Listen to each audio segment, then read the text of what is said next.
to GDQ Speedruns here at GDC Nights here. We are finally ready to go. We are so back. We've never been more back before. But hello everyone, my name is Anarchy, and I'm the host of Hidden Heroes, which is a hotfix show, the daily programming on the GDQ channel. Hidden Heroes is a show where we showcase speedrunners who are part of marginalized or otherwise underrepresented communities in speedrunning. One of the reasons that I'm even here right now sitting on the stage and hosting the show live for you is because of some of the opportunities I've had with the Black events at GDQ. So I wanted Hidden Heroes to be a show where we could give that opportunity to other people, and so that we could open doors for other people like I had them open for me. But I had this wonderful, beautiful, rundown here of what we were going to talk about in this intro here. But I think it's time for some speedruns. Actually, I think it's time for some speedruns. So without further ado, I'm going to welcome on Satan herself, who is an absolutely wonderful human being who's going to be running Jazzpunk. That's right. I'm so serious. If you've never seen Jazzpunk before, this is a homage to the very first episode of Hidden Heroes, where we had another dear friend of mine, Osborne, run Jazzpunk. And he taught me the run. So Osborne taught Satan the run. It is it's a game of all time. So it's it really is. Hi, my name is Satan herself, or Satan isn't herself on Twitch. Guess what? I'm going to be voicing every single line in this game today, because if you're not hearing game audio, sorry. You're just going to have to listen to my beautiful voice today. I've played this game so much, I remember every single voice line and the accents, so that's how today is going to be. So, strap in. This game is fantastic. And I'm also going to be running a category called Special Agent, real quick. It's not any percent. It's any percent with extra stuff, because this game is just that funny. So we wanted to just add in a bunch of other things that we like. So, without further ado, 3, 2, 1, go. Good luck, have fun. Thank you. So we're going to start here in Darlington Station. And why are we in a train station? Don't worry about it. And we're going to do the first and hardest trick in the game right now. So y'all are just about to see our first and hardest out of bounds skip. So first we're going to jump up to this little platform here, get on these wires. Hello, wires. Come on. Yep, there we go. We did it. And then what's this train for? Oh, it's not real. We're going to go ahead and try to land ourselves on this pill bottle. Oh, unlucky. Brutal. Okay, we got almost all the way first try there. If you don't get that, you have to restart it, because this saves more than a minute, this trick. More than a minute. So you definitely want to retry it if you do miss it. But we're going to land on that pill bottle, and in Jazzpunk, taking pills is how you get to the next level. It's a very strange little indie game from 2014. So that's what we're going to be trying to do. We're going to try to land on it, because it's actually stored underneath where the cutscene is, and it comes up. It's strange, but don't worry about it. And yeah, nice. Got it. All right. That is a great trick. It's one of my favorites, and we got that one. So that's beautiful. We're going to save and load here. Very important mechanic throughout the entire game. Saving and loading helps skip lots of stuff like cutscenes that we do not want to see and perform glitched tricks. So now we're going to infiltrate the Soviet consulate, but first we have a couple of side quests we need to do.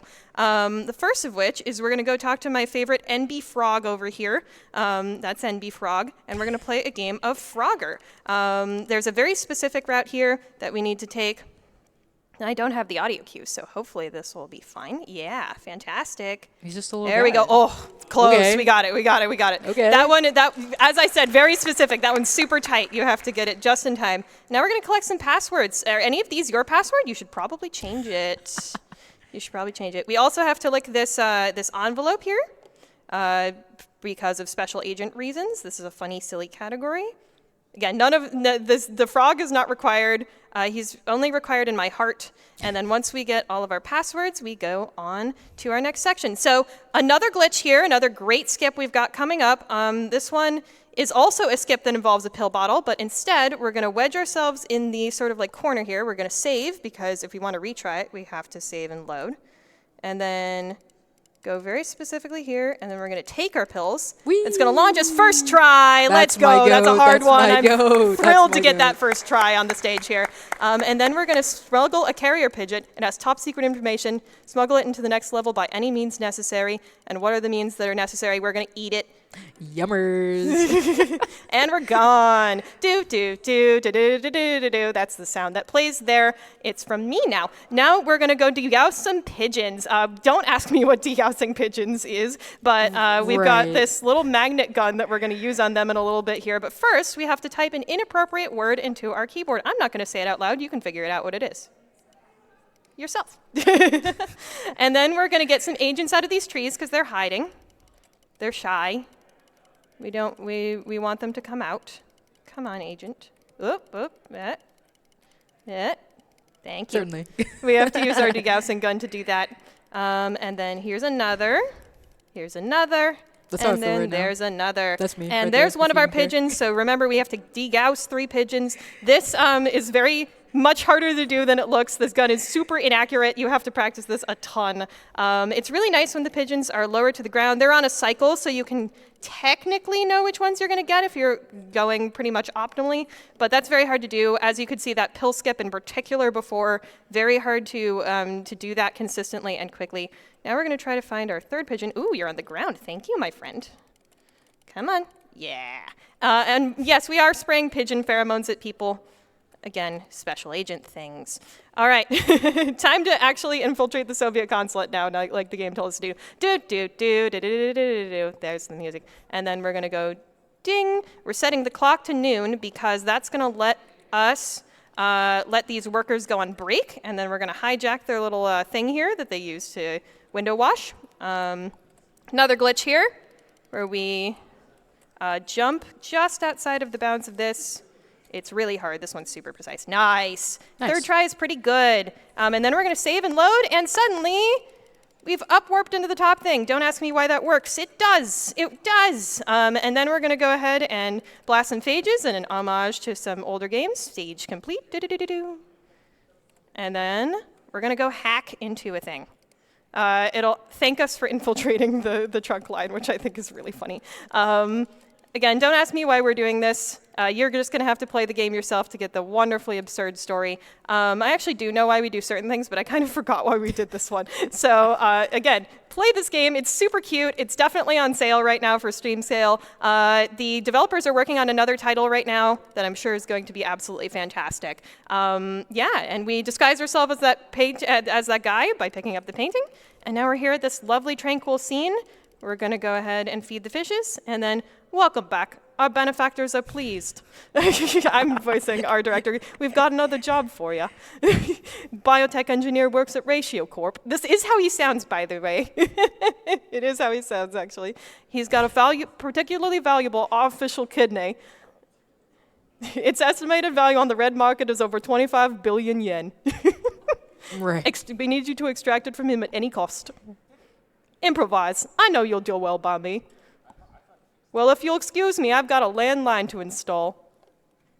There's so many things wrong with this cutscene. Hello. Yes, installing the landline. And we're physically at the temple. Don't worry about it. Yep. And now that is our very nice cowboy who we're going to actually need to steal that artificial kidney from. So let's go follow that cowboy.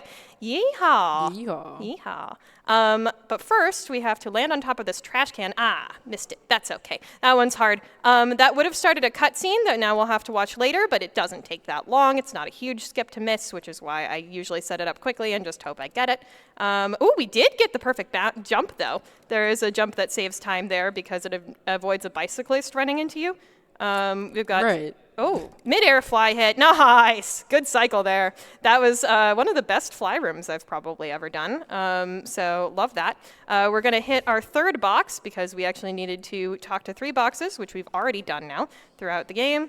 And then we're going to clear out this guy's ear. Now we're in our sushi restaurant. So how are we going to extract the kidney from this person? We're going to do it through some maybe less than ethical means, and part of that involves collecting the very, very many spiders that are everywhere over this restaurant. They need They need an exterminator. I feel like these spiders are huge. Yeah, I'm scared right now. Yeah, you only need 3 of them, but Special Agent says no. You actually need all of them to scare this guy out of their way, so that you can get to this very, very toxic pufferfish. Get on over here and make it so that we are going to go ahead and poison our very kind cowboy. What he says, by the way, here is he's going to go, yum, yum, yum, yum, yum, and then he'll say, oh, I'm going to be sick, and then he leaves. So are you enjoying this? Are you enjoying what I'm doing right now? Are you all having fun? I'm having a great time right now. Fantastic. Yep, we're going to go and grab the kidney and leave. Yeah, I love this game, by the way. Please play it to hear all the wonderful voice lines, or, watch a speedrun of it. We have a great community with lots of people who play this game. Although Special Agent is definitely a special category, not as many people play it as maybe they should. Oh, I forgot a completion item. Wow, I haven't done that ever in a run. I'm saying the thing. I'm saying the thing. That's never happened before. We have to eat the thing from that guy's ear. Yep, it's gross. Don't worry about it. And now we're about to go and do one of the best jokes in the game, although it takes a long time to get there. Is so funny. Okay, I got a job for you. You're the best knife jogger we got. I need the old knife jogger. The replicants. They're back. And they're here. Will you help me get rid of a lot of them? The whole mess of them? Yes, we will. Yep. Okay, I need you to retire 3 replicants. You can't leave, and we've quarantined the area. You can't leave until you catch them all, etc. Okay. We haven't even gotten to the joke Take yet. this. It's a void cough machine. That's what he calls it. It'll detect whether something's a replicant or a pile of bananas or whatever. Here, try it on yours truly. We're not gonna. Bye-bye. Bye. So we're going to go find some replicants. Replicants look like people, but apparently they're not. And he's asking us to retire them, quote unquote. And we're going to take that literally. Yay, retirement party! That would have gone pew if you heard it in the game. Again, please go watch a speedrun of this game. I love this game. After you watch this totally real and normal speedrun of Jazzpunk. Fantastic. And we got to go ahead and find the 3. There's some great jokes here too, by the way. If you photograph things that aren't replicants, there's one that's two children in the trench coat. There's all sorts of fun stuff. Again, play this game. There's so many secrets everywhere. We are not doing a 100% run. We're doing a silly run full of fun things. We do love silly runs full of fun things, I have to admit. Exactly. And yeah, we completed our job, so we're going to return to the chief and do one of the best jokes in the game. He's going to go, You're a renegade, Polyblank. A loose cannon. That's my favorite line. A loose cannon. When I said retire, I meant, I didn't mean retirement, I meant dead meat. I'm going to have to ask to hand in your badge, and your gun, and your other gun, and your other badge, and your badge gun, and your gun badge. Get the hell out of my office. And the funny thing about that is I actually go too fast for him to say get the hell out of my office, so I always say it for him every time on my stream. Now I'm saying it for him for real. Good stuff. And now we're about to go into the Blade Runner reference. Not like this entire place hasn't been a Blade Runner reference, but this is a real game Blade Runner reference. And we're going to actually get to censor this even more than we already do. I'm Cassette, and this is my elite group of bad mother... Thanks. Thanks, Cassette. She wants us to rob a bank. We have an audio cue here, but I'm just going to need to look at her visually. Fantastic. And to rob that bank, what are we going to do? What are we going to do? Well, we're going to hack into it using a virus. And yes, this is Jazzpunk, so we're taking that literally. We're going to go ahead and make a sneezeware gun where we do indeed shoot people with viruses. So, by the way, just as a quick aside, this section does contain the biggest skip in the game. Well, one of them. The pilled thing at the beginning was the biggest skip in the game. But it has the second biggest one here, but it's incredibly hard, and it might basically soft lock your game if you do it wrong. So I don't do it in live runs. But another thing that you should definitely check out on the leaderboards, it's really cool. You go under the bank. It's a very similar concept to the first skip where we went out of bounds to find something that was hidden underground that lets us progress. And then we're going to have to just talk to the punks again. And then we're going to go hack into this bank. Do you like having red virus particles shot at you? No. I didn't think so. Neither do these guys. So they're all robots, so that's why it works. And yeah, we're going to go ahead and now hack into this very friendly system. Bam, jam, is what it says. Do, do, do, do, do, do, do, do, do, do. and then and then that one says, "Aw, too bad, it had a crush on her." Do you know? Can you tell I play this game entirely too much? No, and that's why you're here. Yep, exactly. And now we're going to steal all the money from the vault. By the way, the gun sound is very annoying, so you're actually glad you don't have to hear it. Sorry, I'm going to make you hear it. Go. Sorry. I have to provide the most realistic experience possible. And then we've gotten all the cash, which is awesome. And we're going to go ahead and leave while being repeatedly hit with sticks. It's fine.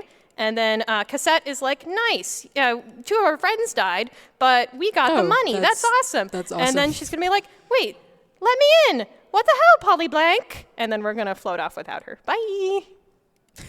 Bye. This game's very silly. And then we have one more thing to do in Ikiaki Alley, and that is, do we have any wrestling fans in the audience here at GDC today? Woo! Woo! All right, you're going to get to see some pro wrestling with some really normal wrestling stuff going on in it. Unfortunately, we're going to have to watch this cutscene. I challenge you to an ultimate wrestling match, Polly Blank, is what he's saying. Again, one of my other favorite voice actors in this game. Y'all should definitely go give it a listen. Or maybe my voice is sufficient and I do just as good a job as him. I'm having a good time. I'm having a good time. That's what it would be doing here. And then he says, a new challenger has entered the ring. So actually, there's a little bit, Polly Blank, there's a tiny bit of RNG in this run. And by a tiny bit, I mean a fair bit. Also, this is my favorite thing to do because he wants to look at you, and he can't when we're on top of him. So while this is going, I love standing on Psychomaniac's head, which is what his name is. These two are going to say something each, and it's pretty RNG what they're going to get. What you're going to get. It couldn't be fast, it can be slow. That was probably about medium length. Yeah, he has like 30 different voice lines or something he can pick from. So it's really quite RNG. And then this fight's a little RNG as well because we're looking for something specific. We're looking for, oh my goodness. We're not looking for that because I don't know where he is now. Oh, okay. We're looking for, when I hit him, I want to pick him up. Yes, just like that. Fantastic. And I want to put on these gloves and look at that. Rah. This is a great glitch.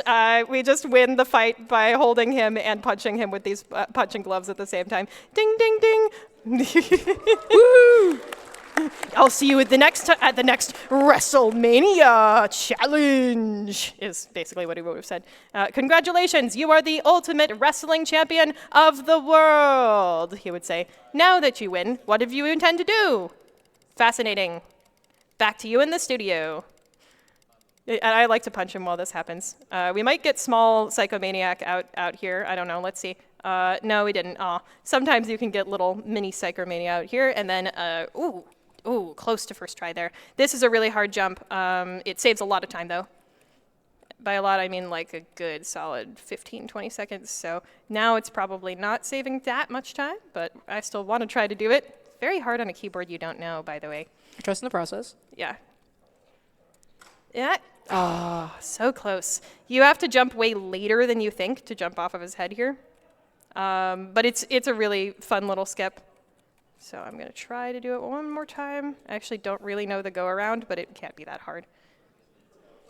Oh my goodness. Okay, trust me, that works. It just was not working. Pretend we did it. Woo! Yeah, woo! Yay! Promise you that is much harder than it looks. And actually, we have to go around the other side. Once again, as I told you, that works so consistently on my keyboard at home that I never worry about it. I don't know the backup very well. You could almost say that's never happened before. Yeah, it's never happened. It's never happened before. Yep, exactly. But here we go. You're supposed to just jump out right down here and then go into here. Yeah, there we go. And then we're done with Ikiaki Alley to the temple. This is a very simple movement section. So Anarchy, how are you doing? I'm having a great time. I'm enjoying watching this run. This game is a game. It's certainly a video game. Isn't it? And that's what, we're here for. We're here for video games. So. Now I can finally make my steak and kidney pie. So that's why we did that, by the way. That last job seems to have attracted a bit more heat than usual. We're going to have to wait for things to cool down. Take a vacation. I'm setting up all expenses paid vacation at Kaitak Resorts. Go get some R&D. You look like you could use it. Oh, okay. Yep. And so now this section is a bunch of great jokes. You can go all around the whole map of the world and get funny jokes. We're not going to do that. We're going straight to Kaitac Resorts. Yay! Hooray! Kaitac Resorts. So there's a big question mark in this run. I haven't mentioned it yet, but due to tech issues, we might not be able to do a completely valid run, but I'm going to try my absolute best. We don't need to worry about it right this moment, though, because we're about to go do the Street Fighter reference. We're going to punch a car. Yay! Yay! Some Honda. Versus Polyblanca. And fight is what it would say. So I start on the side of this car because it helps us get to all we need to get to without moving as much around the car. Yeah, the kick loses time. It's completely RNG whether it happens or not. So you just kind of feel sad if you get the kick. There's an average of about 2 kicks per fight, sometimes 3. Don't kick. There we go. You win. Perfect is what it says. Oh my god, that Honda has been... this needs I think it's such a totaled. game. I think it's over. Again, we're only showing you a part of this game. Please play this game. It's absolutely fantastic. And now we're about to go do the biggest RNG question and the question of whether we can complete a legal run of this game, Wedding Quake. Hello, Wedding Quake. Requesting marriage license. So we're at least going to be able to do part of this, I know. Hey, so do you all like boomer shooters? Yeah, do you like Quake? Is that Quake? Well, we're gonna play it with a twist. We're gonna play it with, but it's wedding themed. Yeah. For some reason. For some reason. Yep. We're looking for our favorite weapon, the rose gun, and this map here, Chapel. Nice. We got plenty of enemies under us already. Nope, didn't get any of them because they died. Oh, great. Good stuff. So again, this is very RNG how this goes for you. It's all dependent on spawn location, enemy location, all that. The rose gun is a one-hit KO, so we do like it a lot. And that's why we're trying to go find it. It needs a second to respawn, so unfortunately we spawned so quickly that it might just not be here yet. Hello, rose gun. It spawned up here. Fair enough.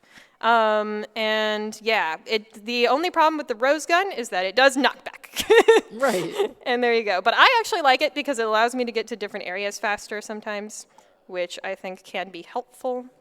That missed. That is incomprehensible to me. Need to lock in. So hooray. There we go. Wonderful. And we're trying to get to 5 kills before anybody else gets to 5 kills. If somebody else does, then we lose, which is not good. Oh, that missed.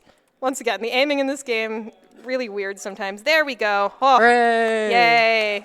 Okay, we're about to do a really fun and cool glitch. Or maybe it's intended. We don't know.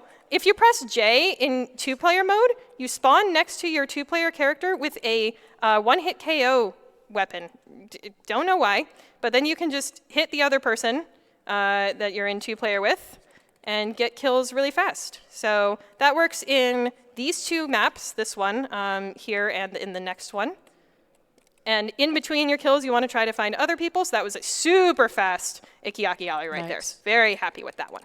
And then we're going to go ahead and do the exact same thing here. What is in your... It's like the horrors are in there. This is the Blade Runner map we were in before. They made a big map out of it. And by big, I really do mean big. In the ones in the last map, we tried to find people in between. We're going to try to do that this time, but kind of half-heartedly because the map is so large that the other enemies are likely to just be somewhere else. Thank goodness this glitch exists, because if it didn't, we would be spending forever in this one. I took a risk there, and I got shot. Oh, also another thing, the enemies do indeed spawn with items already. You don't.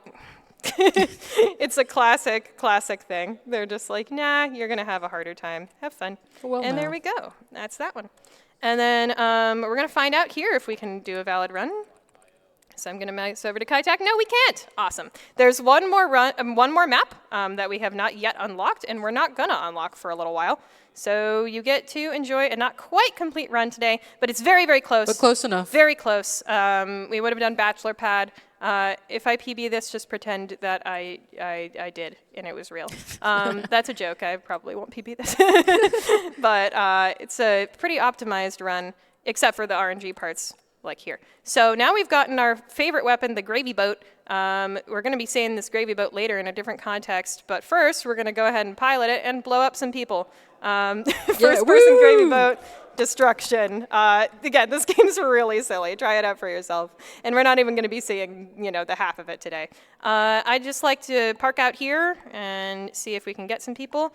You can see the meat chunks going. Even if you didn't hit somebody directly, you can explode them from distance. Somebody crept up behind me. That's okay.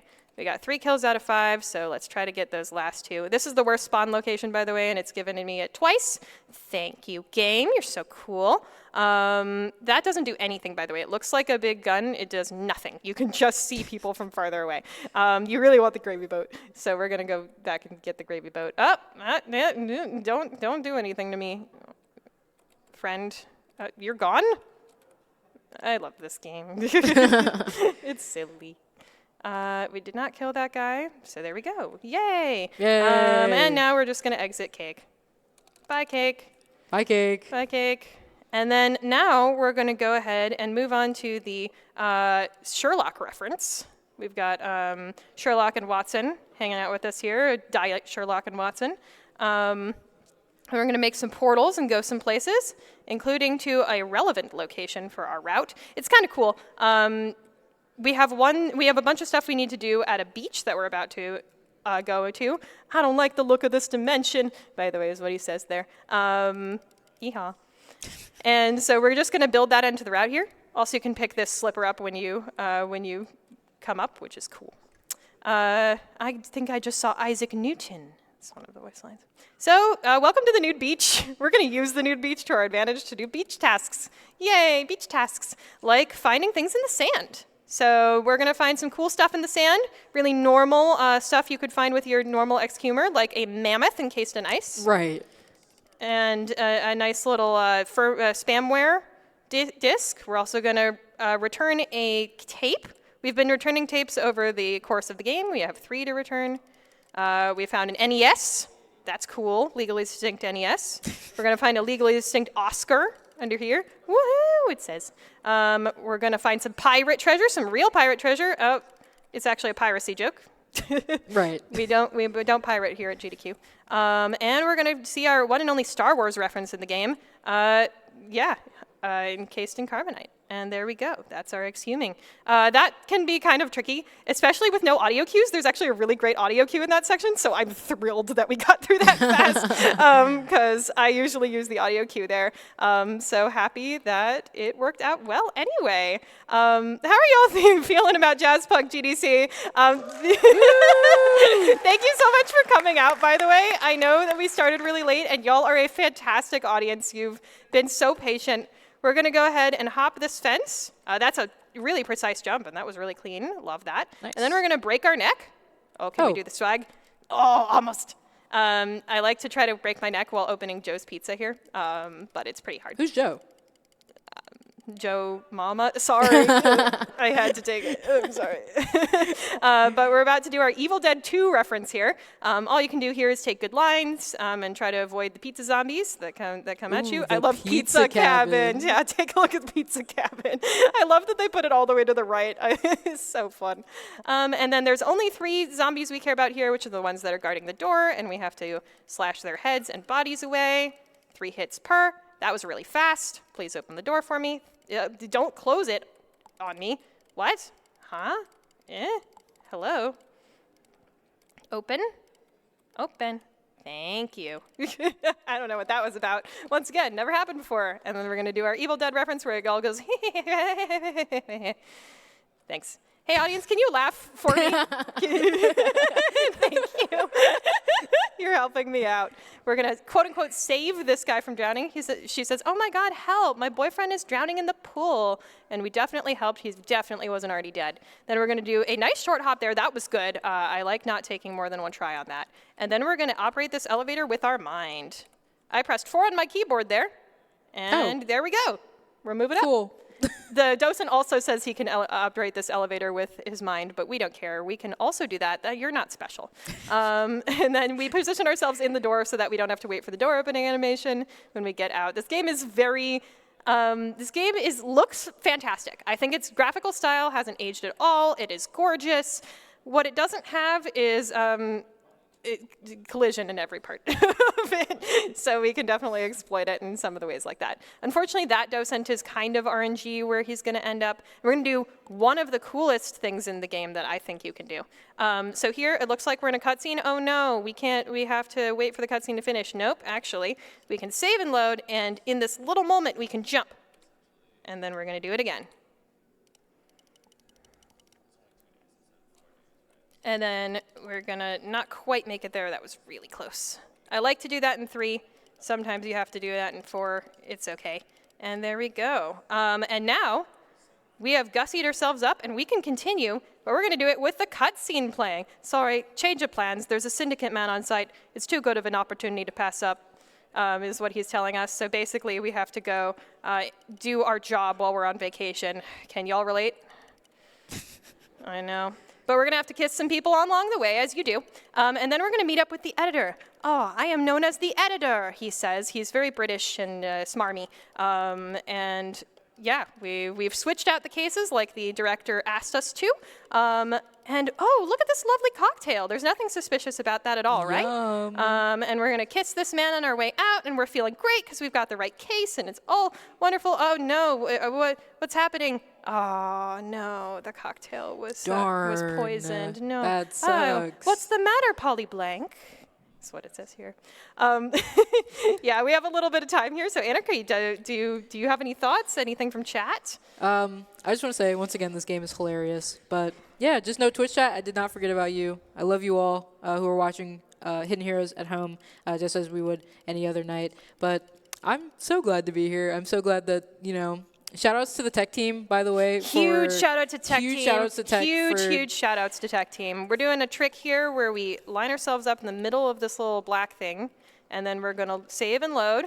And I'm going to, for y'all's benefit, look down here. There's no elevator anymore. We disappeared it, and we fused it into ourselves. What that means is that if I press 3, remember that I pressed 4 to operate the elevator with my mind. We are now operating the elevator with our mind forever, everywhere. And the game also thinks that we're simultaneously inside of the elevator. So we used it to do a longer jump than normal there to save some time. But what we're really going to use it here for is another out-of-bounds trick where we're going to, once again, take advantage of the fact that this game absolutely loves to keep its next level triggers underneath its geometry. So we're going to go next to this clamshell, which we would normally have to open, but we're going to just press 1 and move forward at the same time, clip under the ground, and move on. That's my goat. That one is not guaranteed to work first try, so happy we got that as well. And now we're into the wetworks. Don't ask me what this place is. I don't think I really understood even on my full playthrough. The location. This is the location. But what we're going to do is we're going to take it down regardless because we know it's evil. So, yeah.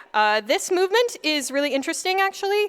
These tubes are weird. They kind of have strange collision. And if you go kind of to the edges of them, sometimes they'll actually force you back or stop you. So this is more precise than it looks. It's actually pretty tricky to get the exact right movement here and not have it, explode on you.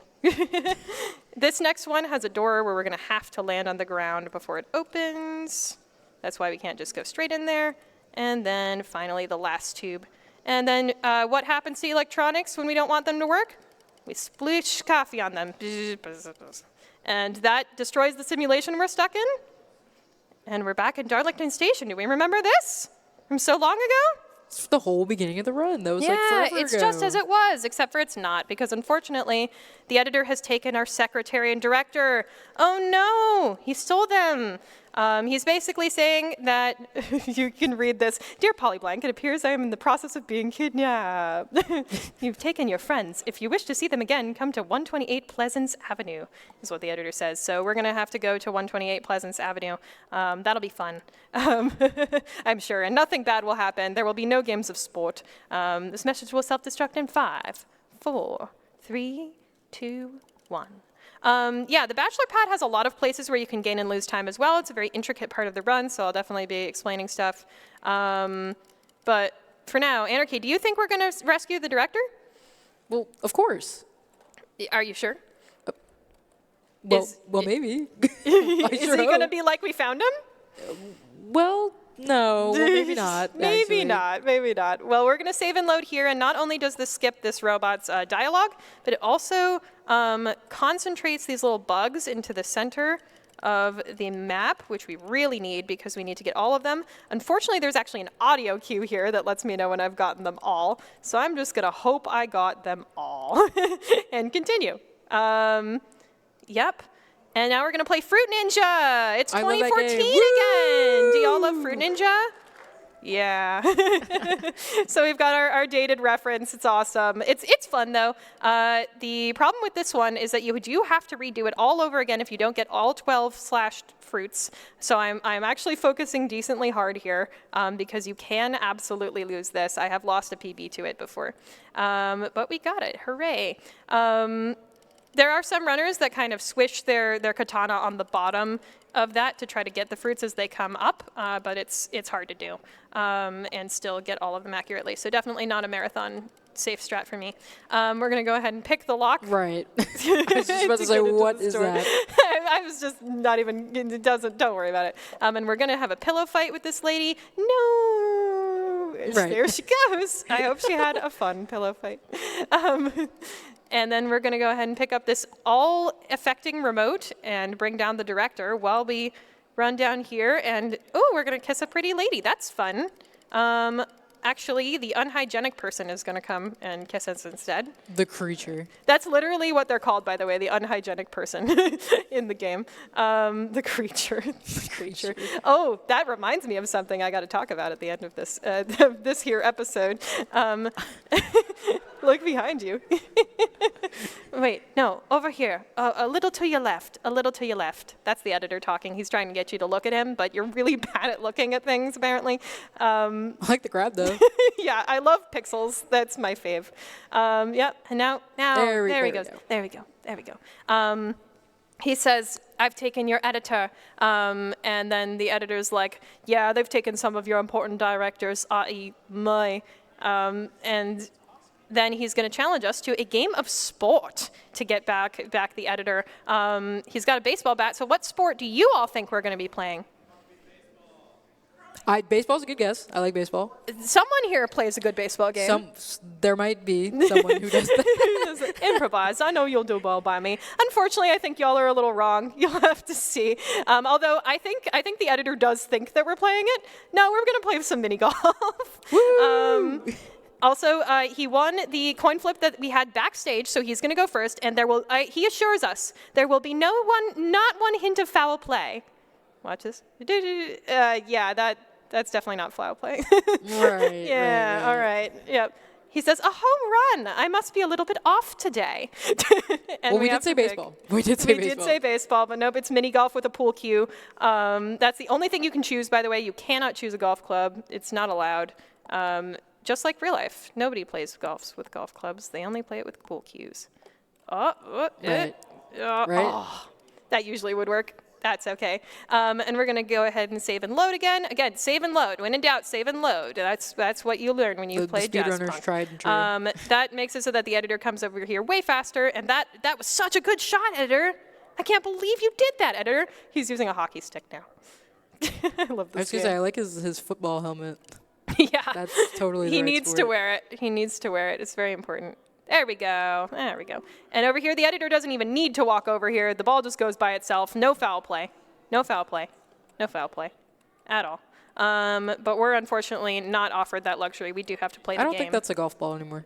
Yeah, it doesn't quite look like it, does it? Oh. Nope. Got the little weird glitchy bounce up. That's fine. Not a problem. We have a little goal at the end here. Again, I don't think the editor understands sports. And now we're going to save and load to get rid of his monologue. We can't hear it anyway. Who cares? Doesn't matter. And then we're going to go ahead and fall off the stairs. Have y'all ever done that in your normal life? I am unfortunately a person I heard who has fallen you. up the stairs before. Fallen up? Oh, that's impressive, Anarchy. I'm proud of you. Somehow. Good job. We all want to fall up. All right, and then we followed the editor to another one of his amazing rooftop things. And did y'all know that the people who made this game have played Wave Race 64 because they are now referencing it in Gravy Race 64. So we're suddenly going to be doing a little racing game. This is 100% required, by the way. You can't beat the story without doing this. So you're going to become a Gravy Race expert by the time you finish Jazzpunk, and you will have no choice.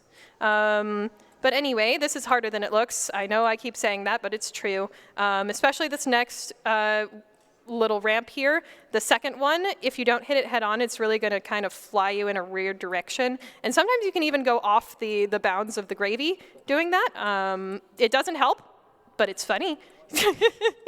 So maybe we'll get it, maybe we won't. Who knows? Yeah, it's very, very sensitive, this part, very sensitive to your sort of controls, so I'm just tapping, barely tapping my right and left mouse keys here.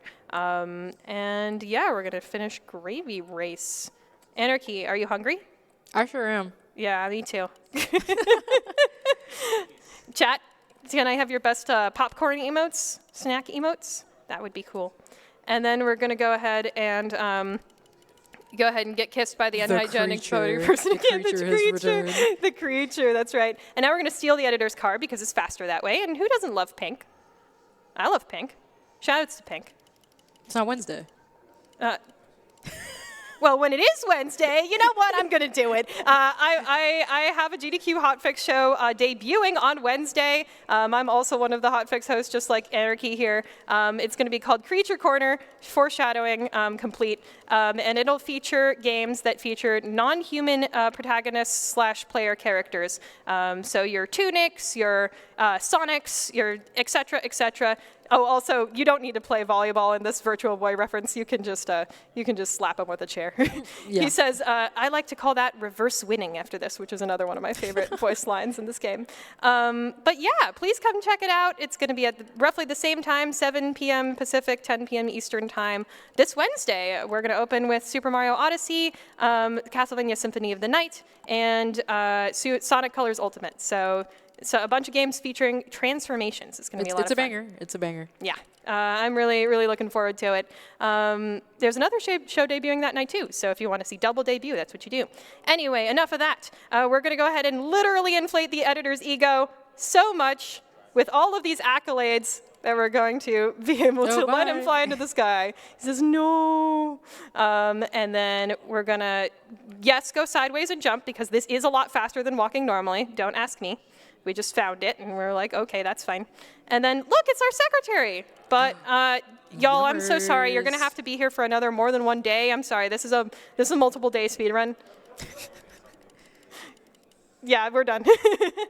And remember when I mentioned that the director might be not coming out the way we left him? We're about to crocify this guy. There he goes. I remember now. You remember this? I remember. Yeah, she remember. And then we're going to have to quickly, as another one of our tasks, go ahead and get those records scratched. And, oh, come on, director. Sometimes he will yap at you and not let you enter his mouth. But now, there we go. Now we've entered his mouth. And this is the final part of the game. This is the credits. They have you walk through this whole thing, so this is part of the run, because you certainly can lose time by doing this slowly. So there we go. That was Jazzpunk Special Agent. No sound, no Bachelor Pad edition. I hope that y'all liked it. I had so much fun. Thank you so much, GDC, for having us. I really, really appreciate it. Y'all have been so hospitable and kind, and there's been so many cool people here. I got here and I was like, whoa, why haven't I been coming to this before? It's really cool. And yeah, I really appreciate y'all in the audience, live audience here who watched. A big shout out to y'all. Shout out live Thank audience. you so much, especially if you waited through our tech stall and online as well. Chat, thank you for waiting for our tech stall, and I hope you really loved Jazzpunk as much as I did. And I hope you love this exact scene as much as I do. And this is the last thing we're going to do in this game. The director is going to tell us that he's got some specially encoded mission all, which is the stuff we've been taking to go to different levels, in case that he ever gets transformed into an animal-human hybrid. And his immune system is very violent, so we have to watch out for that. And as soon as we grab the pill bottle here and eat from it, and it does the little 3, 2, 1, that will be time. And I will do my shoutouts. So, and 5, 4, 3, 2, 1, time. GG's. Thank you, thank you. All right, that was Jazzpunk. I'll be short and sweet here. My name is Satan, or Satan herself, or Satan isn't herself on Twitch, Satan herself on pretty much everything else, YouTube, Blue Sky, etc., etc. I do loads of stuff on my stream. I speedrun. I don't just speedrun Jazzpunk. I also speedrun other games. I speedrun PopCap games, Plants vs. Zombies, Peggle, World of Goo, etc., etc. I do Kaizo Platinum. And my show Creature Corner debuts on Wednesday. Thank you so much, Anarchy, for having me. Really, really appreciate it. Go watch and play Jazzpunk. Thank you. Yep, we'll be back with more Hidden Heroes live soon. Whatever that is.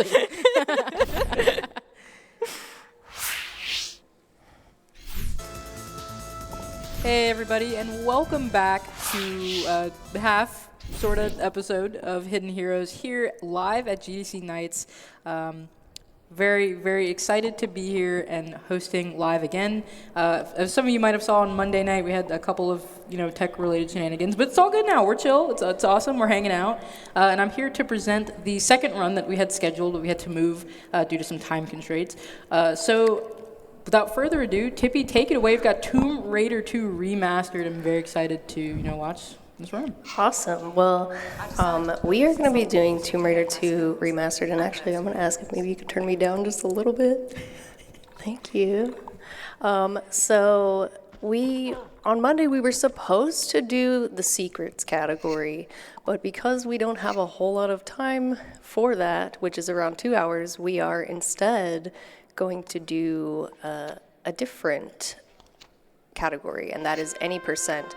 I'm a little nervous because this is the first time I've attempted any percent. I've been going really hard on the secrets category for like a couple of months now, so we're gonna experience this for the first time together. So Anarchy, are you ready? I'm ready. I've never played any Tomb Raider at all, and I have no idea what I'm about to watch, but I'm here for a good time. So. Okay, let's go. If you want to start the timer in 3, 2, 1, and go. Good luck. Okay, Tomb Raider 2. So we are, like I said, not going to be collecting all of the secrets today, but I am going to be collecting the first one just so that we have it for good luck, Like sometimes we need it, so. Just have to get Lara up here and then not do that. Okay, great. We're gonna over here. Yeah, so this is what it would be like. Now you know. So just pretend we did that 47 more times and secret's done. But if you're not familiar with the story of Tomb Raider 2, essentially there is a mystical dagger of Xi'an, and this dagger has the power to turn its wielder into a dragon. And I'll touch on the details of how that happens later on in the run, but all you need to know is that it's a dagger, we want it, and we're gonna try to go get it. So sounds good to me. Yeah. And we're gonna try to catch some air here. I'm gonna be trying to catch this angle, but okay. So I'm going to talk about the very first, glitch you could say. If you pick up an item and you press the flare button at the same, at the same time, you get a free flare, and we like those because we can use flares for various things in this run, such as clipping through walls, which you'll see later, and then to cancel Lara's stumble animation. So if she's falling from a really great height, you can throw a flare and she'll just keep going. I'm gonna try to attempt this corner bug. It's tough because the room. Okay, nice. Nice. Yeah, otherwise you have to go around. That is pretty tough to set up quickly, so that was good. And then I'm gonna be trying to pick up probably extra meds just in case, we may need them. So we're gonna make a couple of pit stops here in the Great Wall. And really, it's great that the Great Wall is first because I don't think I'd be able to handle these birds in. Yeah, I was gonna ask what's going on with the crows there. It's a little questionable. They don't like her. They just don't. in the first Tomb Raider, the animals really go after Lara, but in this one, it's typically more human enemies, which you'll see later on. But okay, we're gonna make some safety saves throughout the run, just so that if something happens, we can load it back. The nice thing about Remaster, I will say, is if you do fail something in a level, you have the ability to restart the level, which you did not have the ability to do that in Classic. So that's very nice. We like that. Thank you, devs. Yeah, I was gonna say, are there any like significant differences between the remaster and like the classic games? Yeah, I'm gonna try to point them out as we get to them. But the most significant difference is the use of flares for like clipping through walls, because you can't actually do that in Classic at all. Oh, I died. I jumped a little too soon. So what did I say? Safety saves. We'll just run it back. Always our friends. Yeah. We're just starting, so we're waiting for y'all to get in here. Yeah.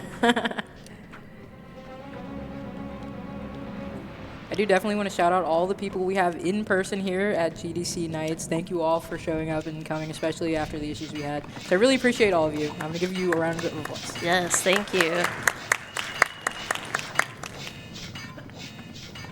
We weren't like really too far back, but okay. So I'll try to be a little more careful this time. Maybe I'll walk, just a little scary. That might be helpful. Maybe just a little, Okay. So then we're gonna wait for these spinning wheels to go by, and then I'm gonna catch the zip line straight out of here.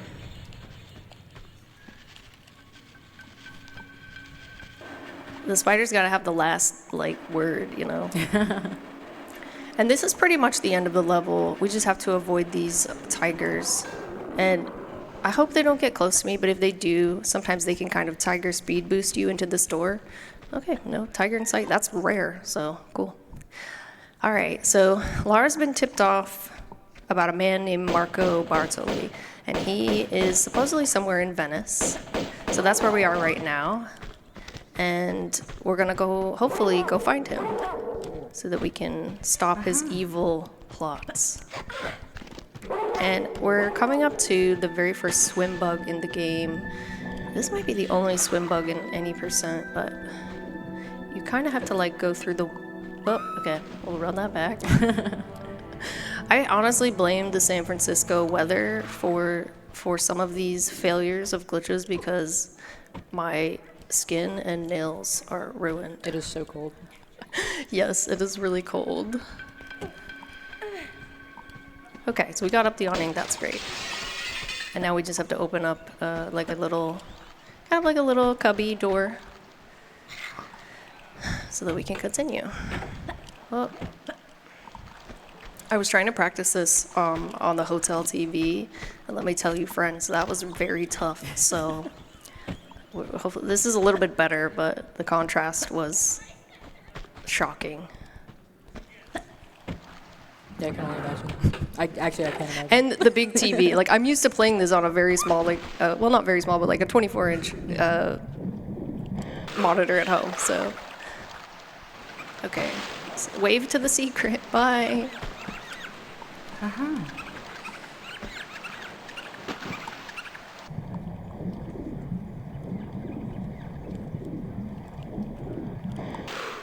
Okay, I just have to avoid this rat. We took a little rat damage, but that's okay. We're going to be heading pretty much straight to the end of the level here. And this trick that's coming up, it's a type of QWOP, so QWOP. If any of you are familiar with the Bennett Foddy game QWOP, with the runner, you'll kind of know that pose and what that looks like. But so things are going to get a little weird with Lara being underwater. But I'll go more into detail with the QWOP in a couple of levels. So I just have to make sure that I set this up right. And I actually have to light another flare because I didn't realize I was still holding one. So we just need to get in, place this here, and then I'm gonna try to set this up on the door. So there's like, I don't know if I mentioned this, but I'm a classic speedrunner of this game, like the classic game rather. Yeah, I try to do these things the classic way sometimes, and that's why I end up switching graphics. But this Venice door is the exit level, and it can be really tricky, so I guess just bear with me while I try this. I might have set the flare up in the wrong spot. I will say, oh, Nice. nice. Yeah, okay. Getting under that door is a challenge sometimes. Okay. So now we're in Bartoli's hideout. I don't think you actually see him here, but this is the hideout. Gotta take care of the rats. Okay. And I want to set this up real quick. Oh, these rats are floating. Okay. And I'm actually gonna make a save here because I fail this trick so often. But essentially, you have to like walk through the seam like that. Nice, first try. So you didn't even need it. You didn't even need it. I mean, I did have to reload, but Okay, well, we won't talk about that. Okay.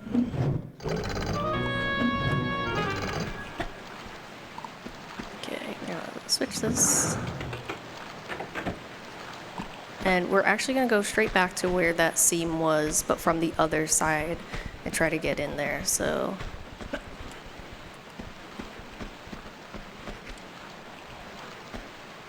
Okay, just have to get in there like that. nice. And we're going to be doing a jump that is kind of through the awning. This jump, to me, is funny because in glitchless, you're not really like supposed to do this anymore, but we used to. But you can go through this like little part of the balcony. But don't do it in glitchless because it's not allowed. Thank you. Y'all are great. I appreciate you. Okay. I have a foot pedal because there are too many weapons in this game and not enough buttons. And then I'm actually going to leave this guy alone. Usually I would kill him, but...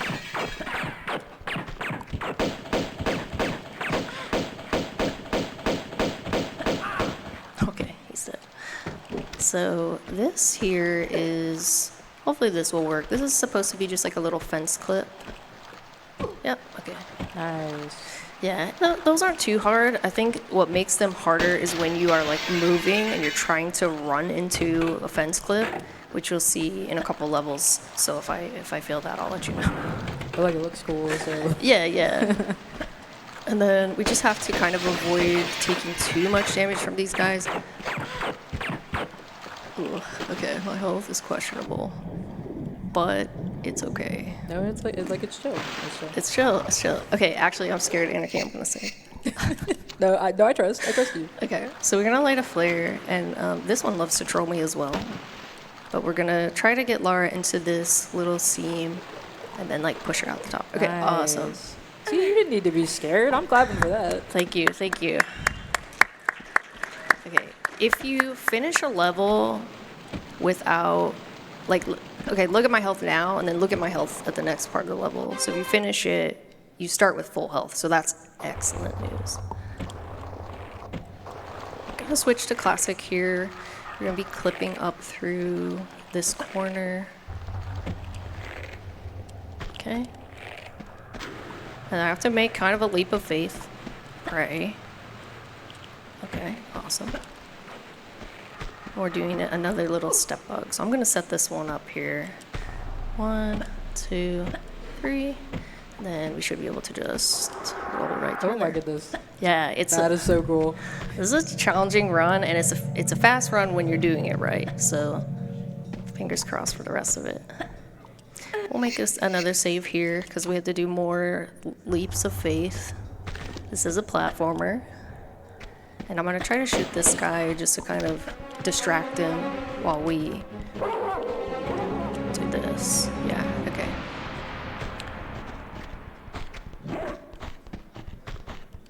Alright, so we just have to open the door here. And I don't think that I have to pick these up. I'm pretty sure I don't, because in the next level, everything gets taken away, but it's like a comfort thing. I just need to pick them up. Yeah. Okay, quick banana jump, curve jump. Awesome. A banana jump. Yeah, the community calls it a banana jump. Shout out to the Tomb Raiders. I rock with that. Yeah. Actually. And then we're going to be just trying to exit the level now.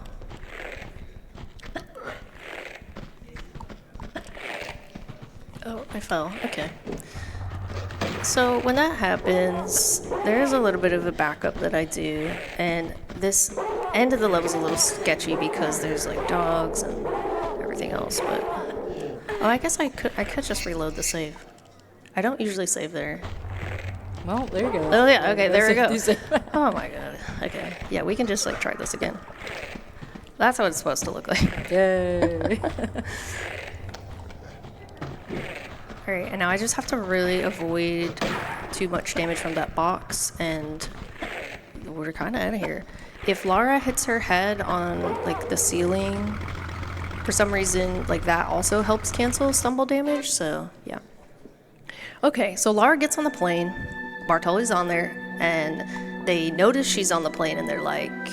Pause. They're like, whoa, that's not right. okay. Yeah. So they knock her into her head with with a big wrench, and she gets knocked out. She's trapped in this area, and she has to escape.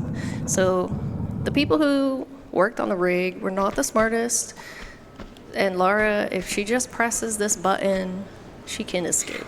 So I have to do this quickly because the door is on a timer, but hopefully we can get out. Okay, nice. I think, from what I remember, it's pretty generous with the time, but anyway. Timer's scary. Yeah, timer's scary. We don't like that. But they took away her weapons, so we have to go get them. And so I'm gonna be heading back to the plane. As an aside here, I do want to talk about things that you can get. Monday will be the last day to purchase your Hotfix season, I think, 4. There, see, you know better than I do. The Hotfix season 4 T-shirt. It's got little Coop, our little mascot, on it with all of the show logos from season 4. It's missing the 2 newest shows, which premiered yesterday, and you should check out the VODs if you weren't able to catch those. But yeah, if you want that T-shirt, Monday is the last day to get it. Yeah. So that was kind of just there. I was trying to do like a fence clip, but I was having to run and jump through it, so that's kind of why that happens. But it doesn't totally matter because we have to be over in this area, and I have to kill all these guys because they drop some items that I need. Okay. It's like a tank. Oh my goodness. Yeah, it takes, I believe, 14 shots with the pistol to... Yeah, I think it's 14 shots with the pistol to kill those guys. Okay, remember what I was saying about QWOP? Mm-hmm. This is the best example of it. So, I'm gonna make a quick save because sometimes Lara can get misaligned with this trick. It's very rare, but it does happen, so we'll see. Okay, so I just have to set this up here. We're gonna do one buffer to the left, and okay, so we're in like the pre-QWOP state. Okay. Now when I jump over this here, now we're now we're there. So Okay. I have to avoid a little bit of damage here. Okay. Oh. Yeah. And then at the end of that, you can kind of quicksand through doors. I want to say it's about 8 seconds of time that you have. Oh. Oh, okay. I'm sorry, but the guys on the window, they don't even understand. They don't know we're doing a speedrun. They don't know, dude. Alright.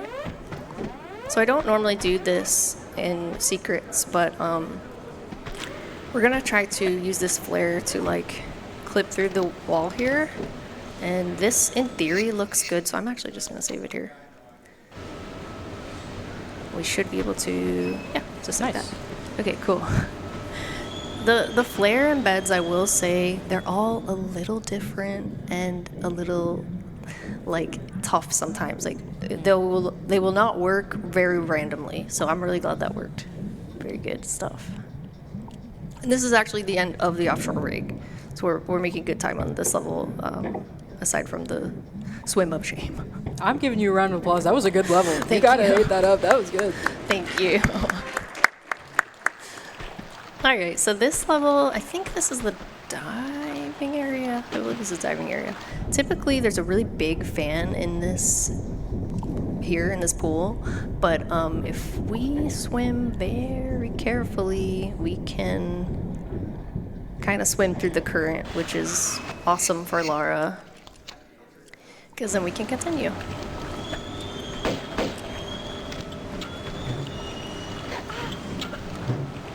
I'm going to be trying to take care of these guys here because they do drop some items that I think that we will need.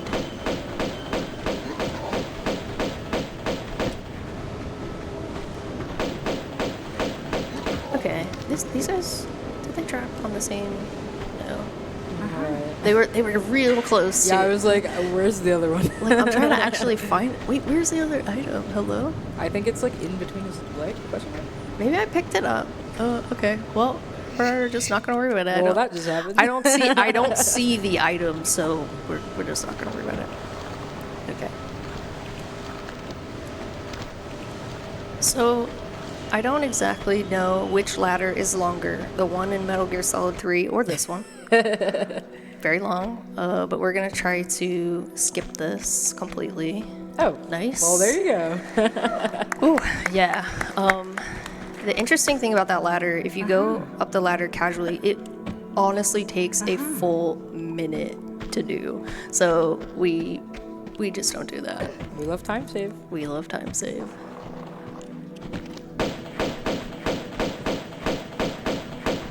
Okay, this guy has the auto pistols, which we're gonna need because sadly I won't have Uzis in this run as much as I wish sad, yeah. Sad. But that's okay, because the auto pistols will still be sufficient. All right, let's see if this wall wants to troll me. And when you see me do the buffers here, it's really just me trying to kind of place this flare in like a good spot. This looks a little weak. Yeah, that looks a little weak. I'm actually going to reset this up. Oh, no, I trusted. Just know that I trusted. Thank you.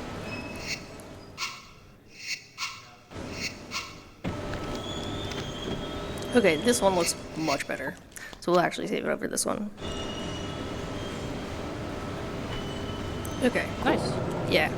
So sometimes it's just, like I said, a little bit tricky. Thank you. That's a stressful one. And then we're going to be doing more quaps. More quaps. So I just have to set this up very specifically. Okay. So again, we're in the stages of it, and then I have to count here.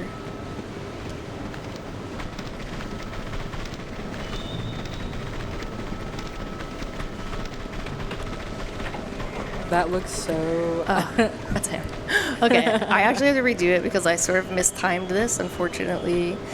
Sad. That's But okay, we can always go next. yeah, like I said, this is my first time doing the any percent category for remaster.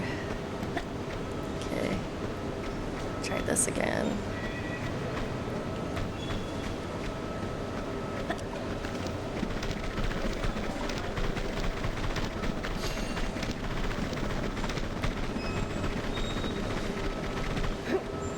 Okay. There we go. Yeah. Nice. So you have to kind of thank you. You have to get under the door. You quicksand under that door, and then you actually have to do it again in any percent to leave the level. So I'm gonna save so we don't have to do that again. And then set this up.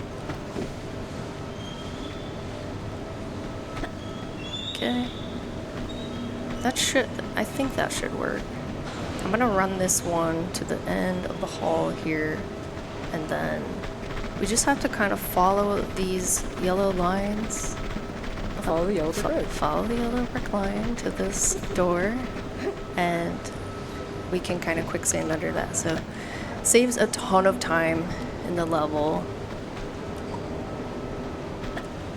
And yeah, this is pretty much the end of diving area. So like, take a breather and hydrate. We're doing it. Yeah, we're doing it. We are doing it. We're so back.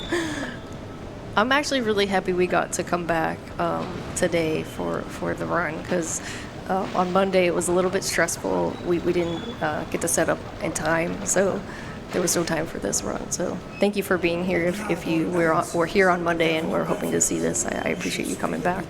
Thank you, Tippy, for doing this run. Thank you. I'm so like stoked. Like I said, I have no experience with Tomb Raider like ever. Yeah, Tomb Raider is it's a nostalgic game for me. I'll say it. Okay, foot pedal. Where you at? Yeah, there's a whole foot pedal under the stage right now. Yeah, that was fun to bring through TSA. All right, so we're not gonna see it, but essentially, Bartoli was there, and a monk by the name of Brother Chan. Shout out to Brother Chan, R.I.P. He's dead now, but That's I know, okay. it sucks. But he basically was like, look, the monks don't want Bartoli to get this item because we know he's going to use, it's an item called the Seraph. They know he's going to use it for evil purposes, and so they're trying to keep it safe, but they don't have it, and neither does Bartoli. So we are trying to find it here under the sea, where it is supposedly somewhere. So Right. yeah, okay, we're headed towards like a shipwreck, and Bartoli's dad kind of died in the shipwreck with the Seraph, so it's under the water somewhere, and we'll find it eventually, and it will come in handy for a really cool duplication glitch later on in the run. Okay, so my brain just works in classic for the beginning of this level. I will switch it back, I promise. So yeah, okay. Yeah.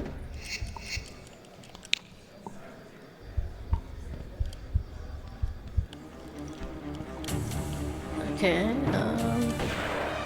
yeah, we're gonna try to set up a very quick glitch before this goon gets me. Okay, nice.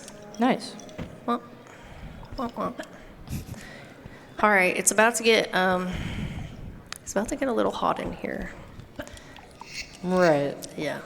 Okay, right. So it's a little nerve-wracking, this haul, but well, how much health do I have? Okay. Okay, I see. Yeah, I have to watch our health like super carefully. Oh, Yep, like that, and then. Okay. We're clear. chill now. We're good. We're good. Yeah. Okay, we can breathe now. Okay. Well, swimming is hard. Okay, there you go.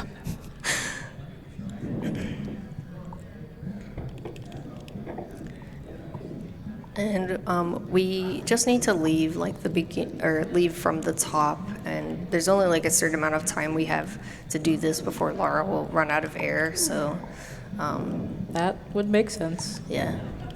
Usually it's not too bad, but it sort of looks like a close call. Yeah.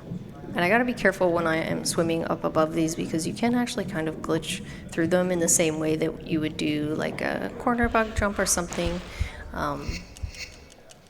It would like put Lara in a weird spot.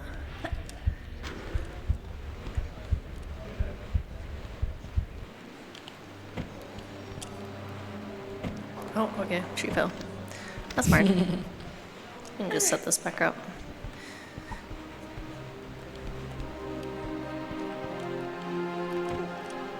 I will say while we're here, if any of you are interested in more hotfix, usually Thursday is not a day that we have shows for hotfix, but you know we're here of course, so we're streaming for you. But if you are interested in any of the hotfix shows, there are a ton of shows. There's different strokes for different folks. There's a ton of different shows for anything you might enjoy. There are shows for specific genres, shows for specific types of runs, shows that showcase specific types of people. And if you're interested in that at all, you can join the GDQ official Discord, where you can get the Hotfix Enjoyer role, which is an amazing name. Yeah. And you can see the schedule, get pings when we go live, Yeah. and see what people are going to be on the show. And it's a great time. So I believe it's discord.gg/GDQ. Don't quote me on don't that. quote her on that. Don't quote me but, on that, but like there's a link on like the Twitch page.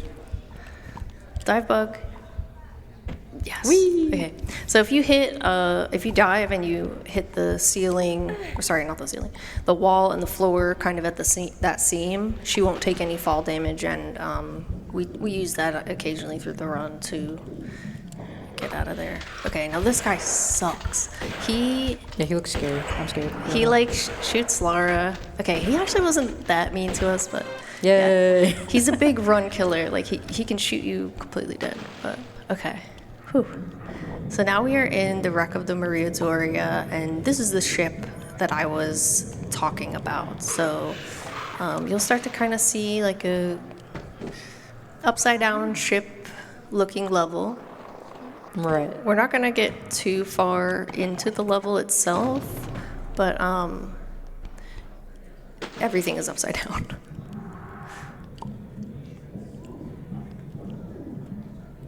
And we are actually coming up to, I'll be honest, my least favorite room in the run.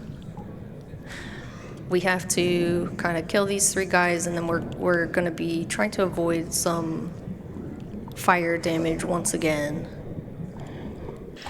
Okay, foot pedal. Once again, there's a whole like foot pedal under the table right now. Okay. Pick this guy up. I'm not actually sure if this other guy drops ammo. Does he? I think no. Useless ammo. Okay, I had to check. All right, so this is the spooky part. So I'm gonna make a save here, just in case we get set on fire.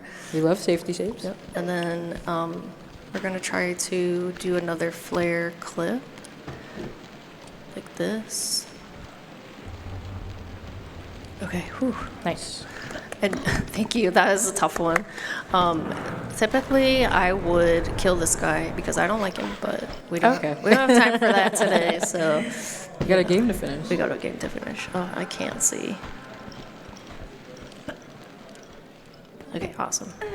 These jumps can be really tricky for whatever reason. Okay, cool. You're just the goat, actually. Thank you. All right, back to the remastered graphics. I really have to say, I do appreciate the remastered graphics a lot, just being able to use them for like most of the run, because it's a lot easier on the eyes. Like some of the classic graphics are really harsh.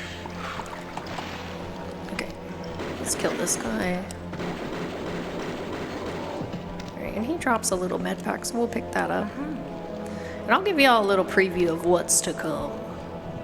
Oh, okay. The sharks. And I think Shark Week was this early in the year. Wait, when is Shark Week? I Does anybody know? It's okay if you don't. think it's July? Question mark? Big shark summer. Big shark summer. We'll come back to it. Okay, gonna heal. And then this door is on a timer once again, so.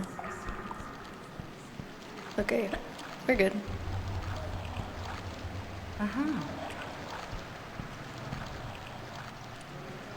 There's a lot of like pushing, pulling, lever pulling, wheel turning, valve turning in this game, so get used to that.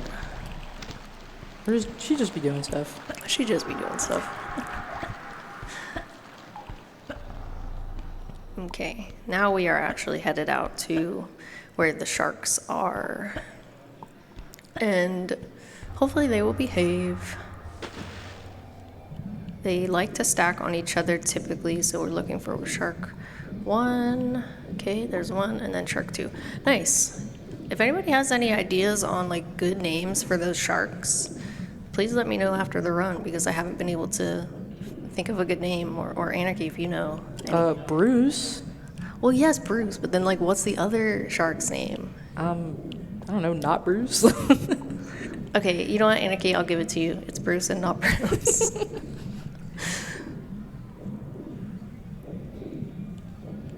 So we just have to pick up the key so that we can get into the cabin and leave the level. Bye, Bruce and not Bruce. See you later.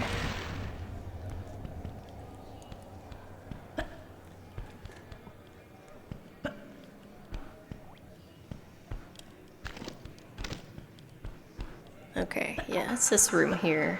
It's a tough one to crack, so we need the key. Alright. Oh, let's get that.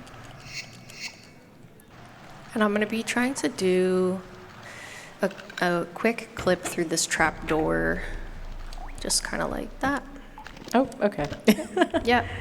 And then we have to do like another kind of leap of faith situation. So we're headed towards the M16, which is a gun that we will use a lot in the ending levels of the game. At last, some firepower.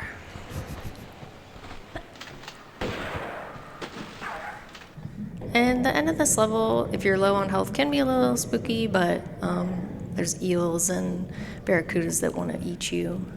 But if we can swim around them.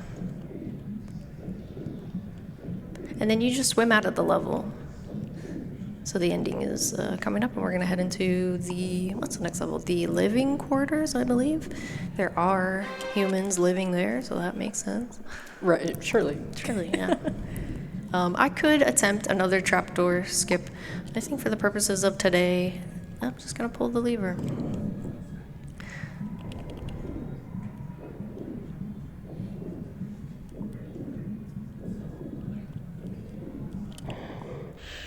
Alright, so now we get to put that M16 to work, and I'm sorry if you're a Seattle Supersonics fan, because this man is, and now he's dead.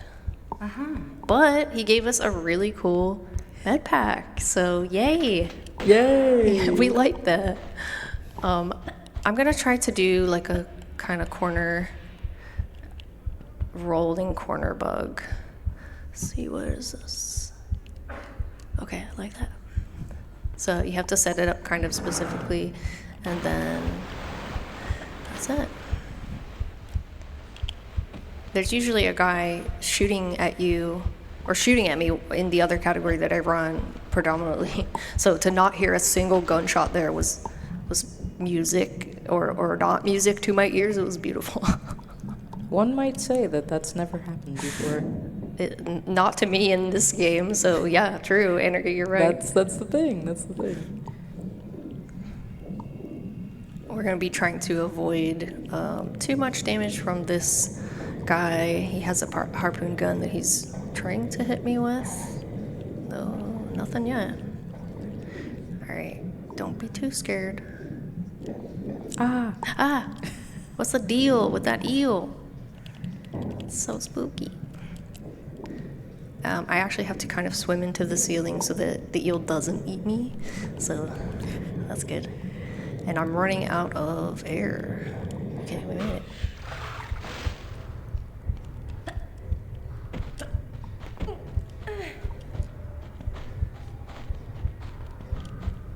This level is like pretty long, even in any percent, I feel like. So, but we are kind of gonna get there in the next like minute. There's a guy chasing me now, but I'm gonna. No, I trust. I'm just gonna. chill. Yeah, I'm just gonna ignore him. Okay, and then I just have to. Oh, I think I'm gonna hit the wall. Yeah, that's fine. I'm gonna be trying to do like I don't know what you would call this exactly. I kind of forget right now. Something. That. You're not supposed to be able to do that because it's a slope. But you can if you time it right. Okay, let's see if I can finally get this clip. No. Okay. Let's run away from this guy. Yeah, he looks a little scary, I can't lie. Yeah, he's not our friend. And this is kind of the end of the level. We just kind of gotta do like a little bit of a run and gun situation. So I'm gonna kill that guy, this guy, and then I'm gonna be trying to make this jump. It's pretty tough. Hold on. Oh, yeah, okay. As I said, it's pretty tough. It's tough to do on the fly, but you can set it up, so I'm gonna try to be doing that instead. And I think if I just like that. Nice. Okay, awesome. Yeah. You have to kind of like do, thank you. You have to do like a little, like a late grab there to get that. All right. All right. Actually, I think this guy drops a health pack. Okay, yeah, I'm gonna pick that up. So, I hope I remember this. This is the any percent way to like, I guess, set things up. Okay. I remembered, yay. Well, it looked cool, so. Yeah, we have to kind of do a series of these like slope jump ups here. And then we're going to be approaching a glitch called the clamp. This one, I hate it. But I'm going to attempt it for y'all, even though I hate it. Well, it's called the clamp, so Yeah. immediately my timbers are shivered a little bit right now. We're going to... Oh, shit, I forgot. Let's go. Hold on. You're supposed to do it quickly so that you don't have to deal with this guy here, but I completely forgot he was a thing, so. Happens to the best of us. It does, yes, thank you. All right, I'm gonna go ahead and save here. This may take me a couple of tries. That's like kind of normal, but here we go. Okay, this doesn't look totally right. No, that looks wrong.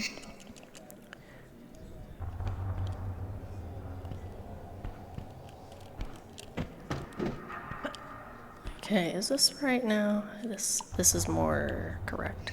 All right, I'm gonna save this over, I don't know, barking.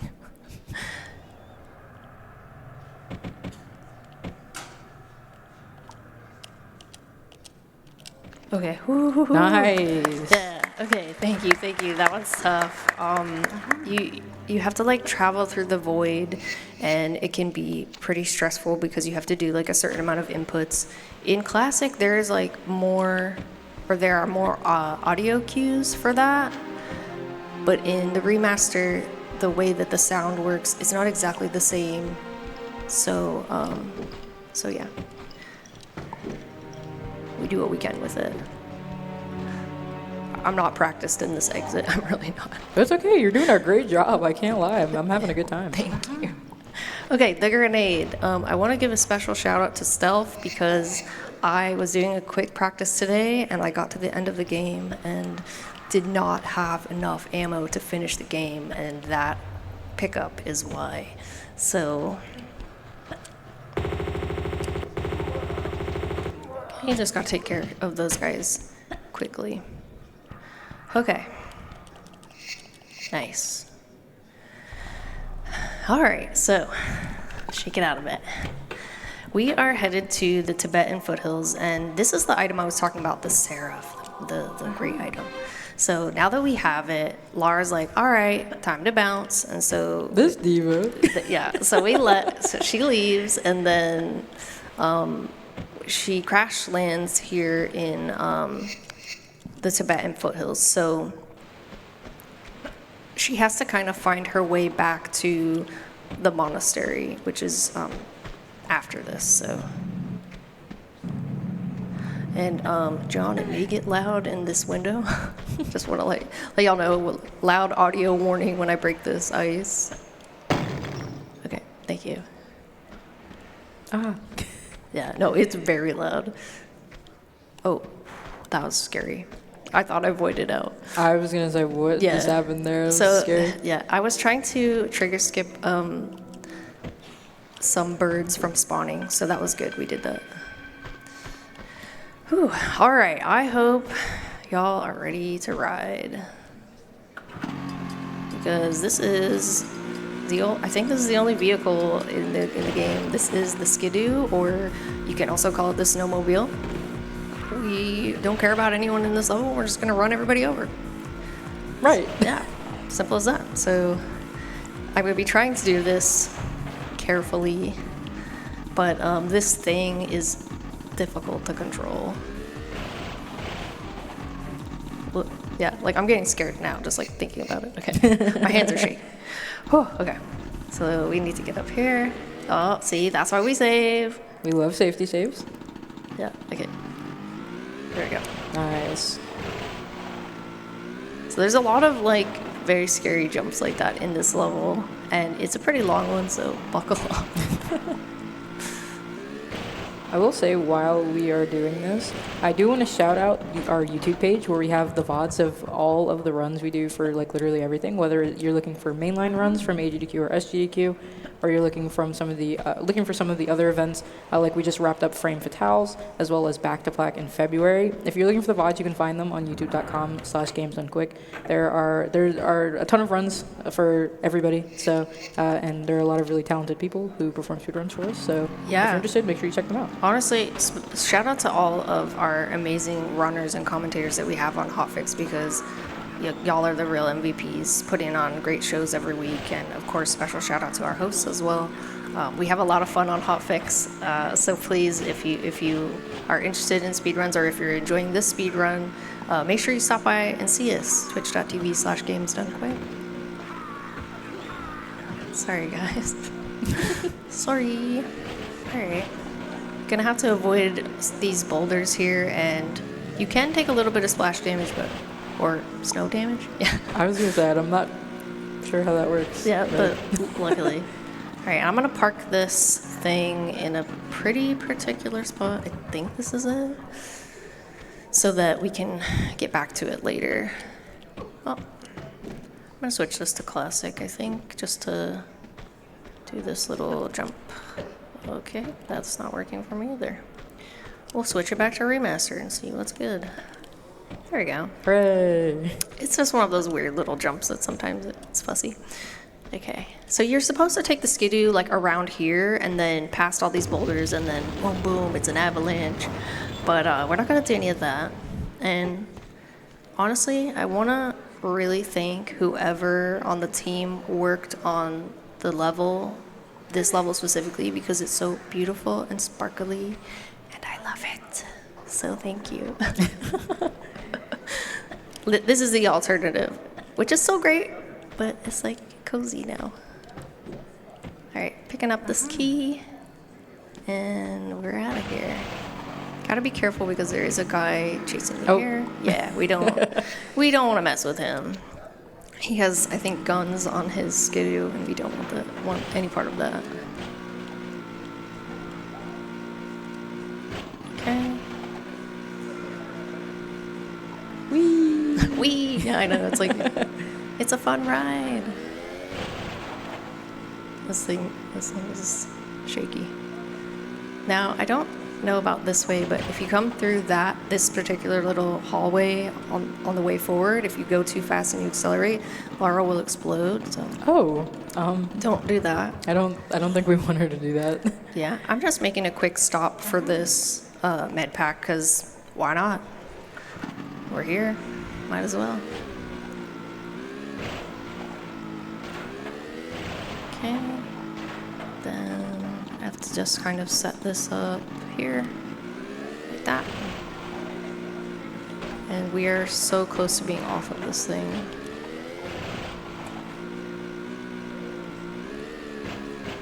Okay, yeah, so this is actually kind of back at the beginning of the level. We just had to make a big loop around the whole level. We love circles. Yeah, and now we're back. Dare I say we are so back. We are so back.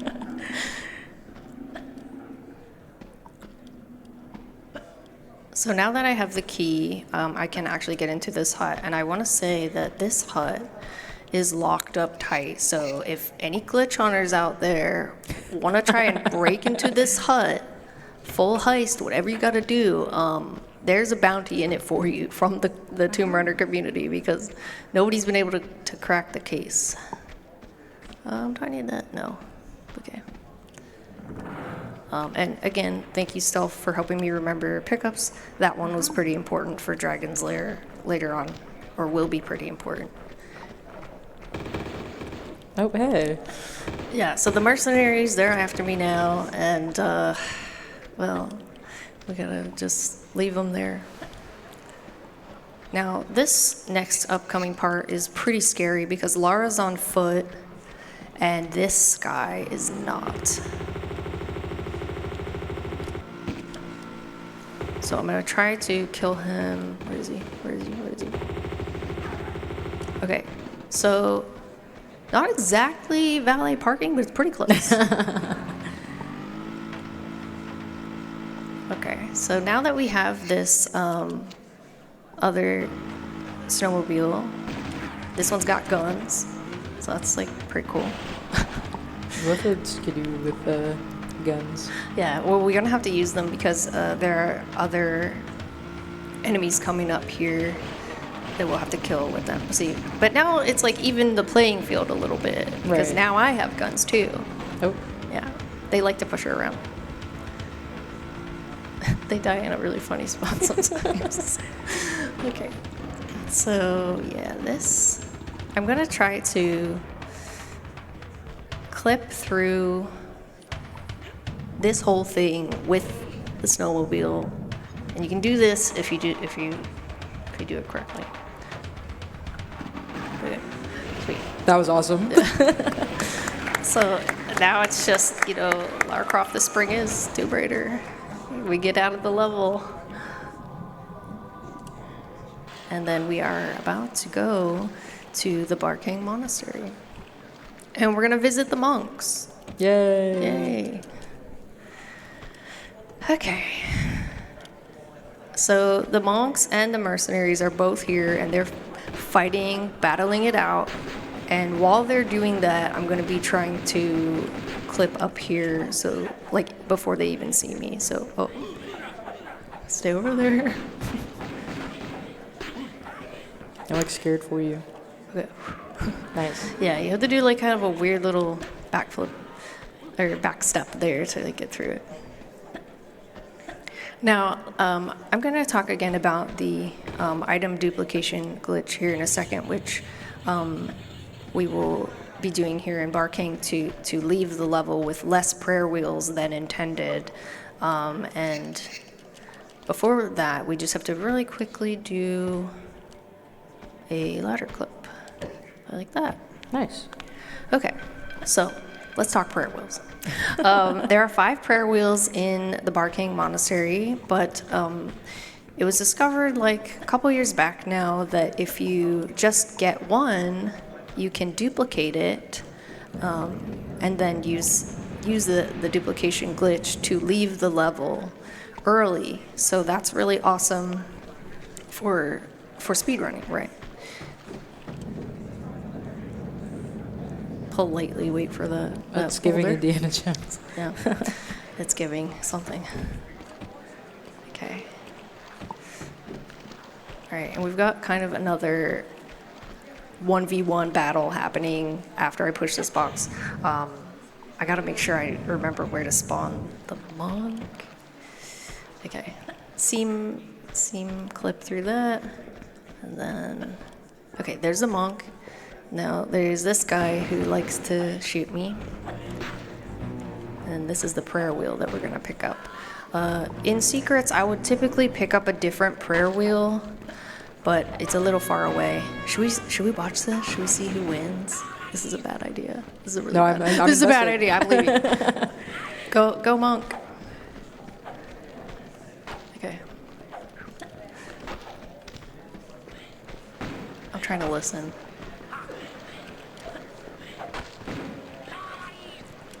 They're fighting.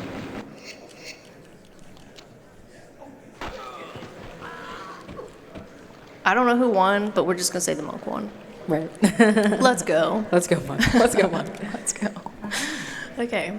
I bet you I have way more flares than intended, but you know what? We'll just use them.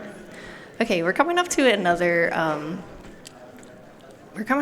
dive bug, so I just have to set this up kind of particularly. And you're not supposed to shoot the monks, so this monk might get mad that my guns are out, but we're gonna do like a couple buffers to the left, put the guns away, do one more buffer to the right, and then pray for me. Nice. Nice. Thank you. And again, that's the cool dive bug. You hit the wall and the floor at that seam, and you got it. You got the dive bug. Okay, so the way this works is a little tricky. You have to get into action with the first prayer wheel.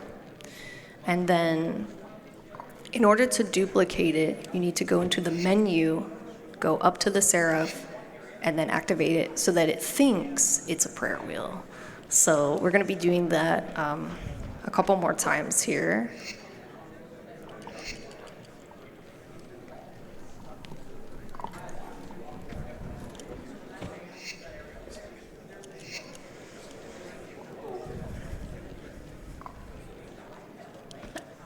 Okay, and then this is the last one.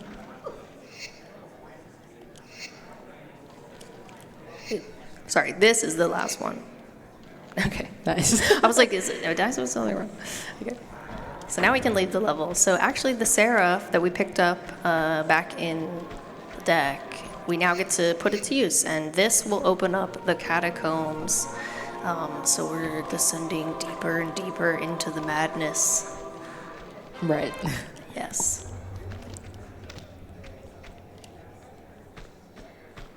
And this level can be a little scary sometimes with like these first beginnings, but we're gonna try to avoid this very angry Yeti. Yeti, please, there are people. We have a speedrun to do. Okay, so now we have to clip through this in a kind of style, sort of like this. Okay. Nice. I actually don't think I need this either for this category, but you know what? The more flares, the merrier, I guess.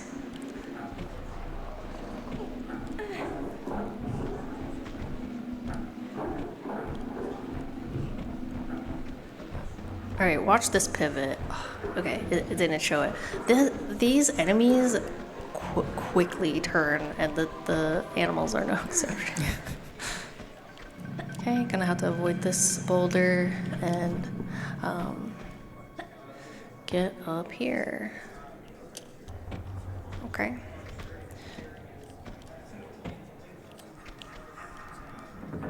All right, so we're gonna pick up this Tibetan mask here, and then I'm gonna need this to open a door to leave the level. So we're gonna save because I have to kind of fall with some style here. Otherwise, dead. That's dead. You don't want to see that. That's why we save. I think actually I will just take a very careful approach to leaving and just like so. Okay, that's fine.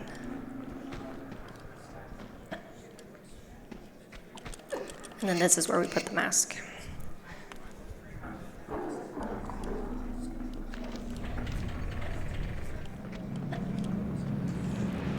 All right. There are typically more snow leopards that spawn, but we're gonna. I think I trigger skipped them. So, oh, did I? I sure hope. I sure hope so. Okay. I gotta set this up again here, and then we're doing another flare embed. So I just have to like that. Okay, cool. And now I'm going to try to leave the level before this door closes.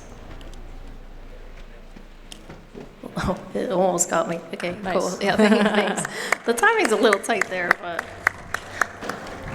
all right. So this glitch coming up is actually one of my favorites in the game. It's a little weird looking, and I don't exactly know how to describe it to you, but we're gonna be kind of doing a clip while we're in the air. So I'm gonna set this up here, and then make a quick little save, and then see what happens.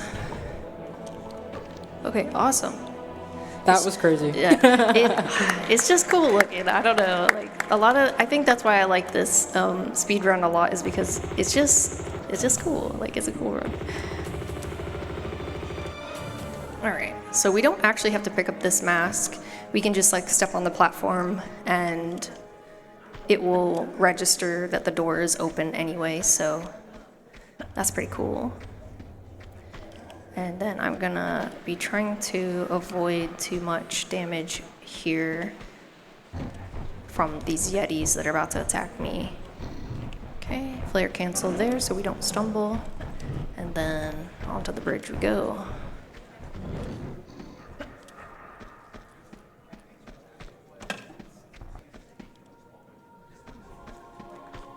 We're gonna pull this, this lava will melt the ice and then we'll be able to get into the water here.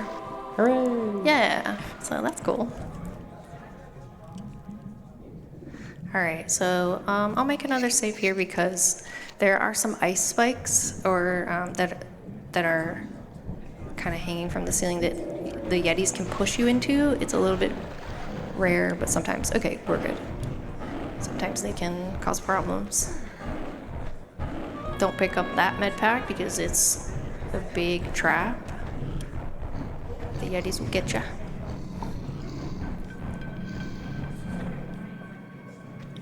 They run straight through the boulders, like, not a care in the world. Oh, but if we did that, But if we did that, it would be a problem. But yeah, if we did that, that would be a completely different story, so. Okay, and we are pretty close to the end of this level now. This run, even though I've, like, you know, messed up a few times, has really been going by quickly, so thank you, Anarchy, for being here with me. Of course. I'm having a great time. Yeah.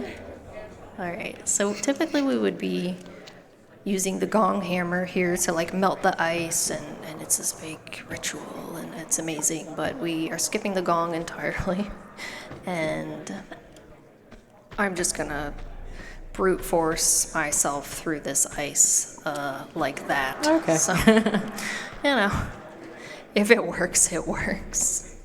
I'll save before the end of the boss, but we're coming up on the Guardian of the Talion, or the BFC, the Big Fun Chicken.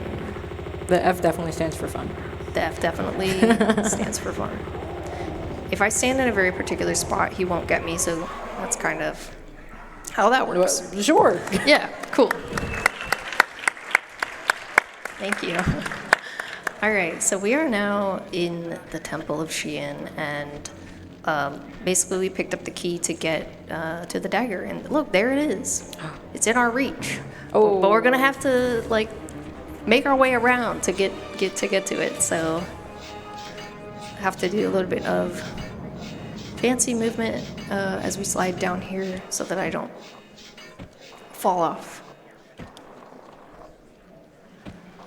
And actually, in true any percent, this entire level can be skipped with an elaborate void mind trickery, I guess you could say. It's a little bit, I don't want to say it's boring, it's very interesting, it's just maybe not the most interesting from an audience perspective, so we're not going to be doing that today. Instead, we're just going to go through the temple and I'm going to be trying some glitches that are secrets. Well, I would say secrets exclusive, but we'll see how it goes. That was so cool. Thank you. Yeah, otherwise you would like fall through the waterfall and everything, but all right, we're gonna do a little first person action real quick. Shoot this bird. And then head on down the bridge. So there's a med pack here. Let's grab that. We'll probably need it. And then we have to play on the trampoline for a bit. I don't know if anyone misses that activity, but here we go. Whee! Whee! Okay. And hopefully this is, okay, cool. Sometimes that jump can be a little tricky, but I'm gonna go ahead and kill this bird. And then this is the glitch that I was telling y'all about. I normally do this in secrets, but we're gonna try it here in any percent. So I have to put this flare in a very particular spot. So we're gonna do that. We'll make a quick save. And then I have to find the lineup. Okay, somewhere around like here. Yeah, here. Okay, so this is gonna be weird. I don't know how to explain it. Just give me a minute.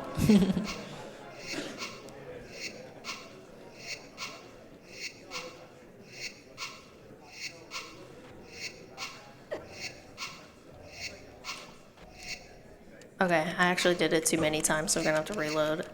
I'm essentially trying to like roll through this at a very precise frame.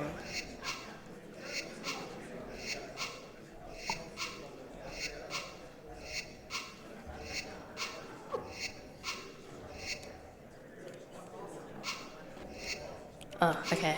I know what I'm doing wrong, but like I keep doing it, so I'm sorry. Okay, let's try it a third time. While we're attempting this, I do want to shout out that submissions for SGDQ Summer Games Done Quick 2025 are open now. The event is going to be from July 6th through the 13th. So if you're interested, submissions are open. Submissions.gamesdonequick.com.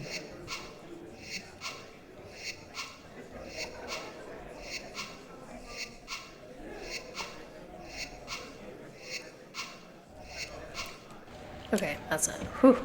Yay! Yeah, that one's really tough, and actually, I will say it made it a little harder on these headphones because I have to listen for like a particular audio cue, and I did not hear it. So, Oh my god. thanks for bearing with me for that one. That was pretty tricky.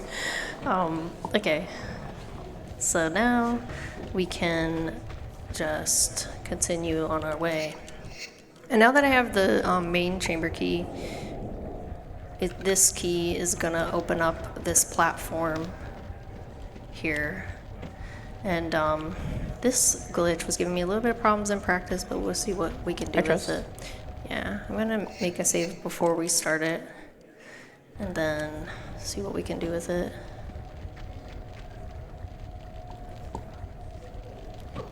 Okay, don't die. Awesome. First try? Yes, first try. You're the go. You're just the greatest. I can't tell you how many times I failed that. I was watching her do it earlier. Like, Anarchy's sitting right next to me, and I'm like, I'm so sorry. You have to just like, listen to me die over and over again. Like, I have no frame of reference, but like, that was awesome. Thank you. All right, I'm going to be trying to kind of do the same thing that we did a bit ago, only a little differently. So.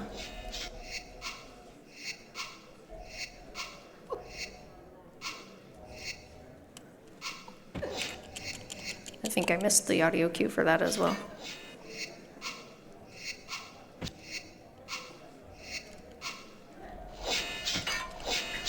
Okay, whew. Nice. That is a tough one. And we have to, we want to skip all these ladders, right? So that's like why we do that. And it does save a little bit of time, even if I'm reloading a couple of times. So I'll take that. That's fine. That's fine.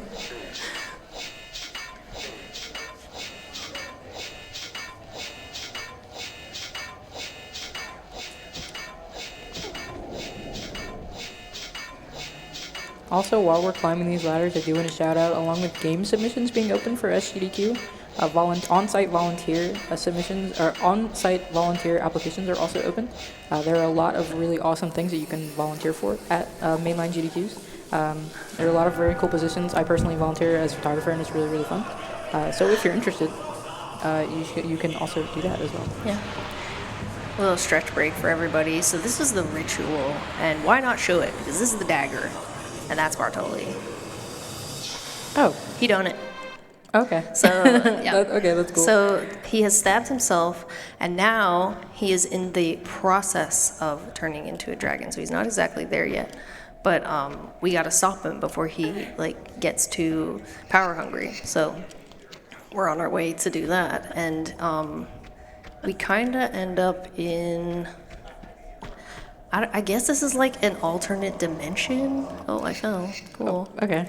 I swear I was holding the walk button. I don't know what happened. Happens to the best of us. It does. These platforms are a little bit strange. I'm gonna reload one more time because I'm supposed to be trigger skipping this enemy on the right from waking up because we don't want that at all. Okay, good. Whew. Now I have to kind of wait for this guy. Okay, cool. He's got to drop down there so that we have enough time to escape. Like this. Oh, that was really very close. Oh, thank you. That was really, really scary. And we are actually going to pick up another secret because this secret kind of affects the lineup for what we are about to do, which is a void skip. So yeah, let me line that up and then I'll save. So this one can be a little bit tricky. I trust. Okay. I gotta line Lara up and then abracadabra. Count with me. 1, 2, 3, 4, 5, 6, 7, and pray that I have enough health to make this. Okay, yes. Nice. Oh yeah. So that's the void travel. It's like a little mini dose of it. Like we didn't get the full experience because we skipped Temple of Xian, but that's fine. So that's good. These hallways in particular are really, really dark. But if I play my cards right, we can jump out of the level like this. Nope. And there you go. Cool. That was cool. Yeah. So, all right, I'm gonna pick this up, and then I'm actually gonna do like a quick. How much ammo do I have? 62. I'm a little bit concerned that that is not enough ammo to complete this. So we're gonna improvise a little bit, and pray. I don't know. I gotta kill this enemy. And Lara's gonna default to her pistols here because I think what happened is I didn't quite. I think I missed one pickup in this run, and so that's why I'm having to use the pistols. But okay, nice, boom, explosions. So now we have 62 ammo, which I think should be enough to finish the level. This level is very scary because the room that we're about to go in, well, you'll see. Very, very high stress level.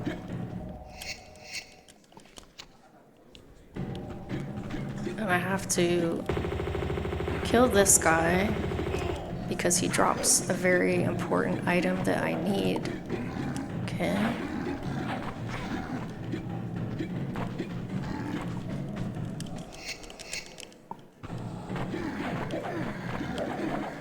Right. Okay, right. Yep. Yep. Mm-hmm. No, I don't want any part of that. Whew, okay. It feels so good to get out of that room, you have no idea. Hooray! Thank you. All right, so that's Bartoli. And this is the final boss. Well, at the end, chat. Sorry, it's not the final boss, but it's the okay, but like the biggest boss. Okay. And that's something too. So if we strategically stand behind this pillar at this spot, we don't take any fire damage, and we don't want to. Okay, just have to pull the dagger out. So nice, we got the dagger. Like, please, hooray. clap. We got it. So now Lara just has to escape in one piece. So since I have a lot of flares, let's just light one for fun. And get the hell out of here.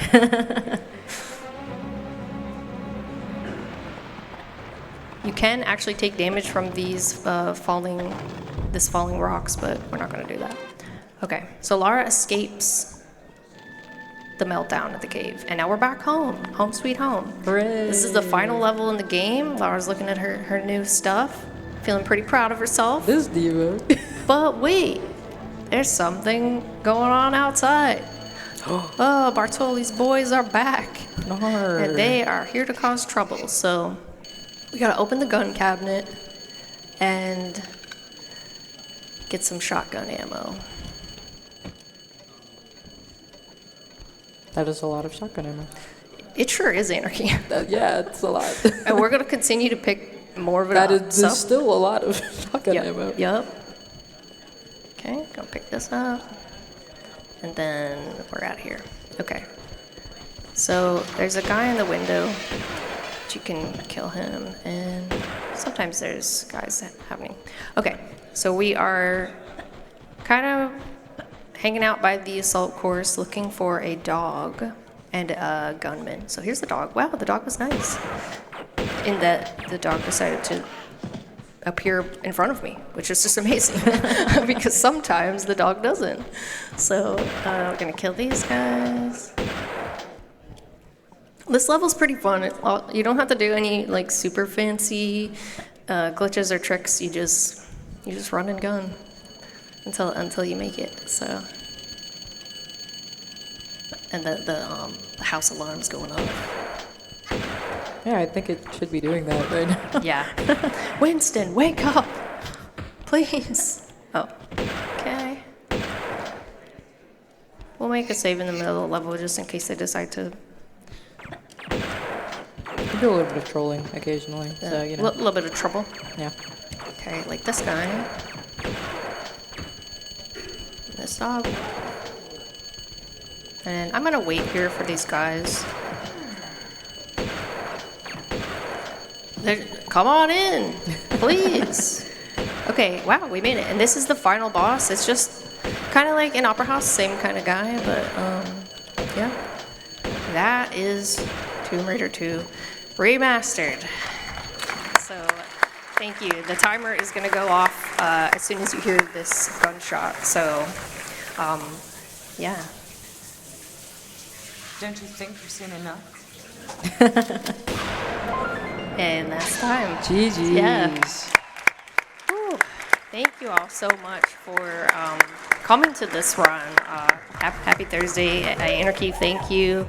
Everybody on tech and the Hotfix crew back home. I want to say thank you to my family, Saint Remichi, everybody at the Smoothie Shack watching. Thank you all so much. I don't even know if I mentioned my name, but it's on the screen somewhere. You can call me Tippy if you want. I'm Smooth Operative. I try to stream around 6 p.m. Pacific on Wednesdays, so we're going to do more Tomb Raider every Wednesday. I hope that you stop by and see me, and shout outs to the Tomb Runner community.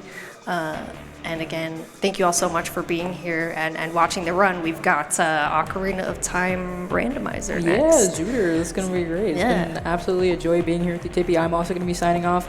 Worm is going to be taking over for me, but thank you for coming to this continuation of our little Hidden Heroes Monday night shebang shenanigans type thing. I've been Anarchy, and you can catch me every other Monday on the GDQ channel running Hidden Heroes. So, yeah, it's been great, and we hope to see you in chat. Yeah. Join our Discord. I post a schedule every Monday. We got games every week. So thank you so much. We'll see you for Ocarina. Thank you. Did you ever want to know what exactly Ocarina of Time Randomizer is? In this video, we will discuss what Zooter is and what the differences are between it and the video base game. is on the... The information we'll be giving pertains to the Season 5 standard rules and settings. However, there are many ways to customize your Zooter experience. The basis of Randomizer is to take all the unique items in chess, mini-games, and freestanding item locations and shuffle them amongst each other. This means that the Kokiri sword chest may end up having your bow instead, or perhaps the heart piece in the spinning Goron pot may end up having the Megaton hammer. Songs are also shuffled amongst themselves, so you could get Saria's song from Sheik in the Desert Colossus. Additionally, the dungeon rewards, your 3 spiritual stones and the 6 medallions, are randomized between the dungeon bosses. So your fire medallion might be guarded by King Dodongo, rather than its normal location in the fire temple with Volvagia. Zooter allows players to start with the Door of Time open. That means you can freely shift between child and adult Link at any point. Expect to change ages multiple times throughout your journey. Aside from a few other small changes, this is the same Hyrule you've experienced in the classic Ocarina of Time. Randomizer takes all the best aspects of the original version and strengthens them to their fullest potential. In a way, you can look at every randomizer as its own complete puzzle. This puzzle will always be completable. Every playthrough, you'll be challenged to complete the game in a different way, with different logic dictating how you'll move through the game's iconic locales. You'll be amazed at just how many different uses there are for Link's equipment. And more than anything, you'll gain a deeper appreciation for this classic masterpiece.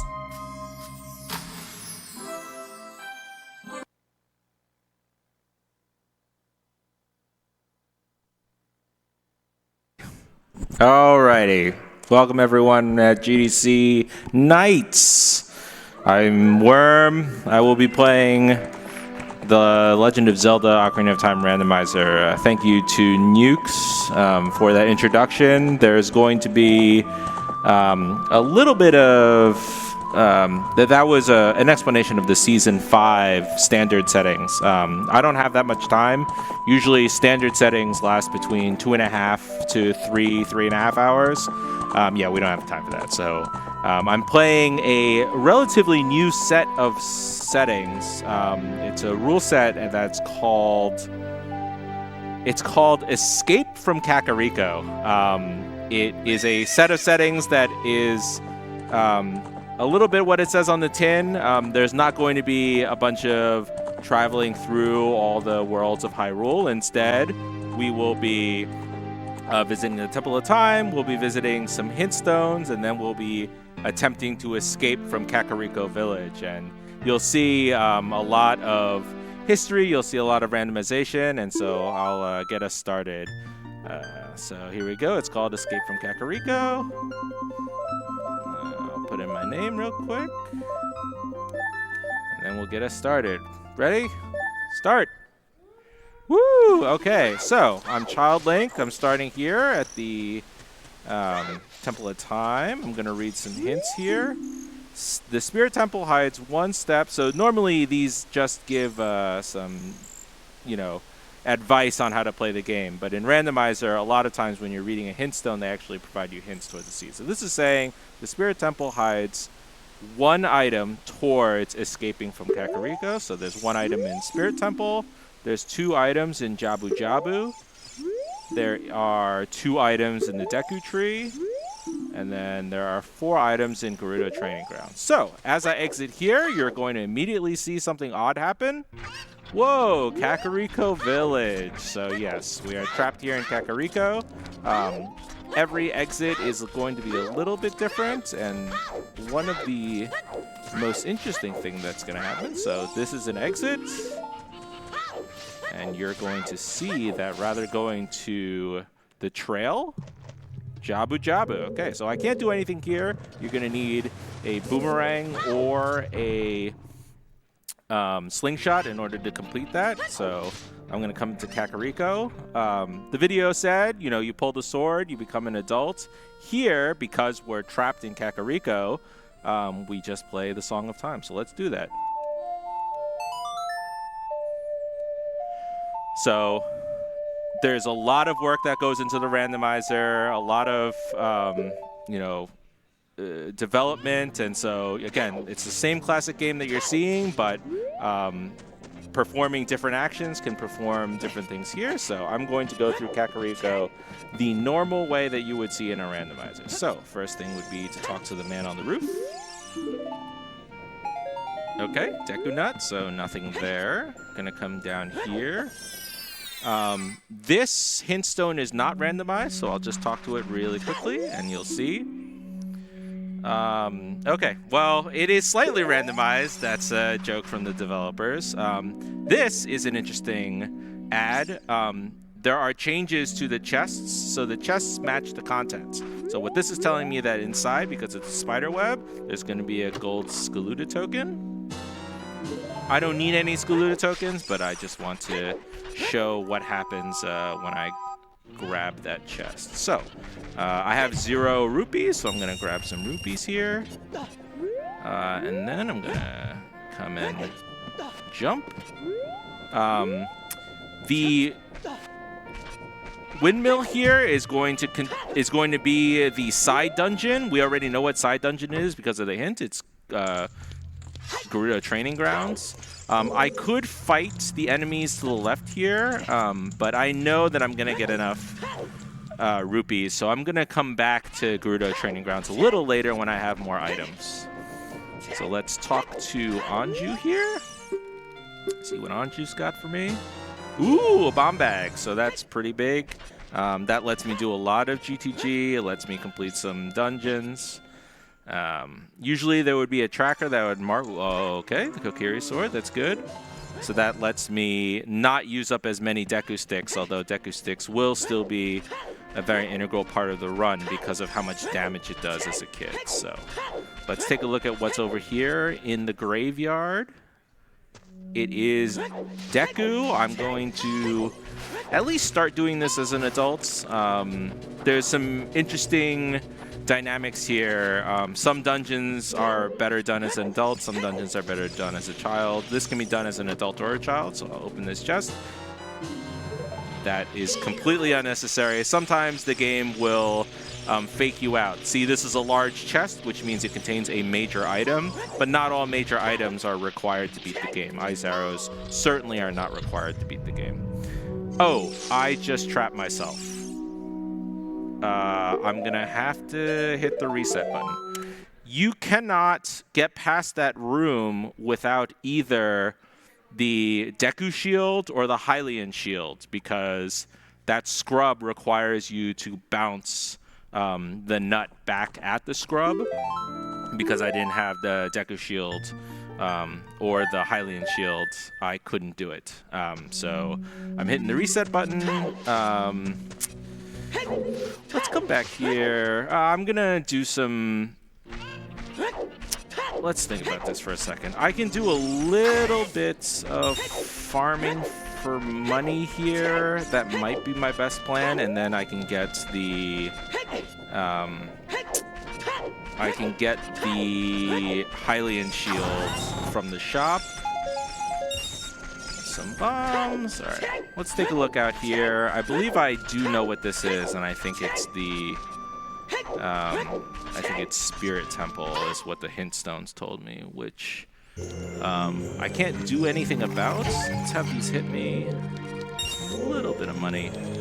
Okay, so farming money in this seed is going to be a little bit difficult because there's no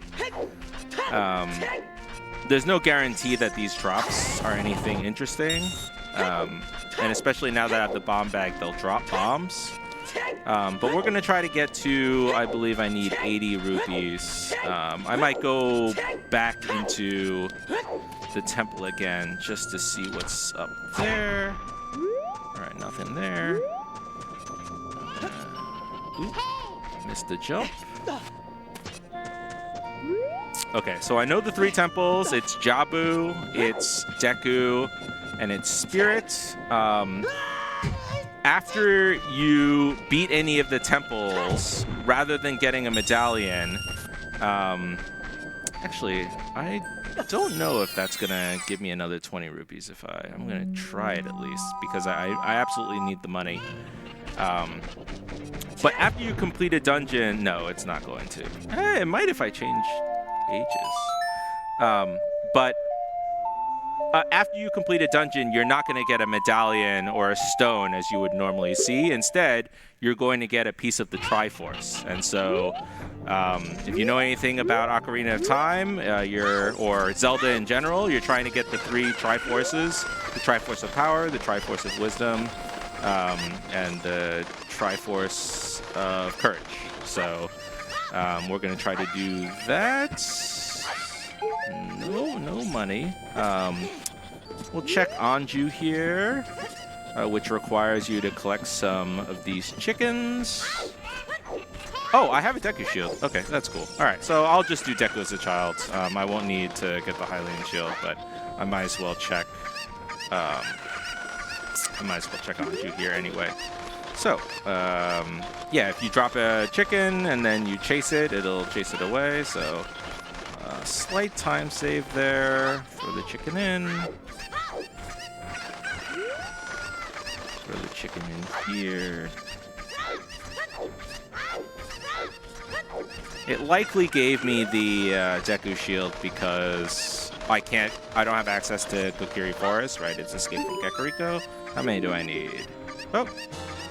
Okay, skull token, so nothing there. I don't have access to the Kokiri Forest because I'm stuck here in Kakariko, and the Kokiri Forest is where you can get the Deku shields. So. Alright, we're back inside the Deku tree, except as a child. And so this is completable. You don't actually need the slingshot, which is what you would normally find here in the Deku Shield or in the Deku Tree, in order to actually complete it. There will be a little trick in this next room that you'll see allows me to continue past it. But even without being able to continue past it, you could always hit the reset button in order to bring you back to the front of the dungeon. So here, that platform falls, and then you're supposed to get an item. Ooh, there's a big chest here. You're supposed to use the slingshot in order to hit the ladder. 2 big items. All right, so let's see what we get.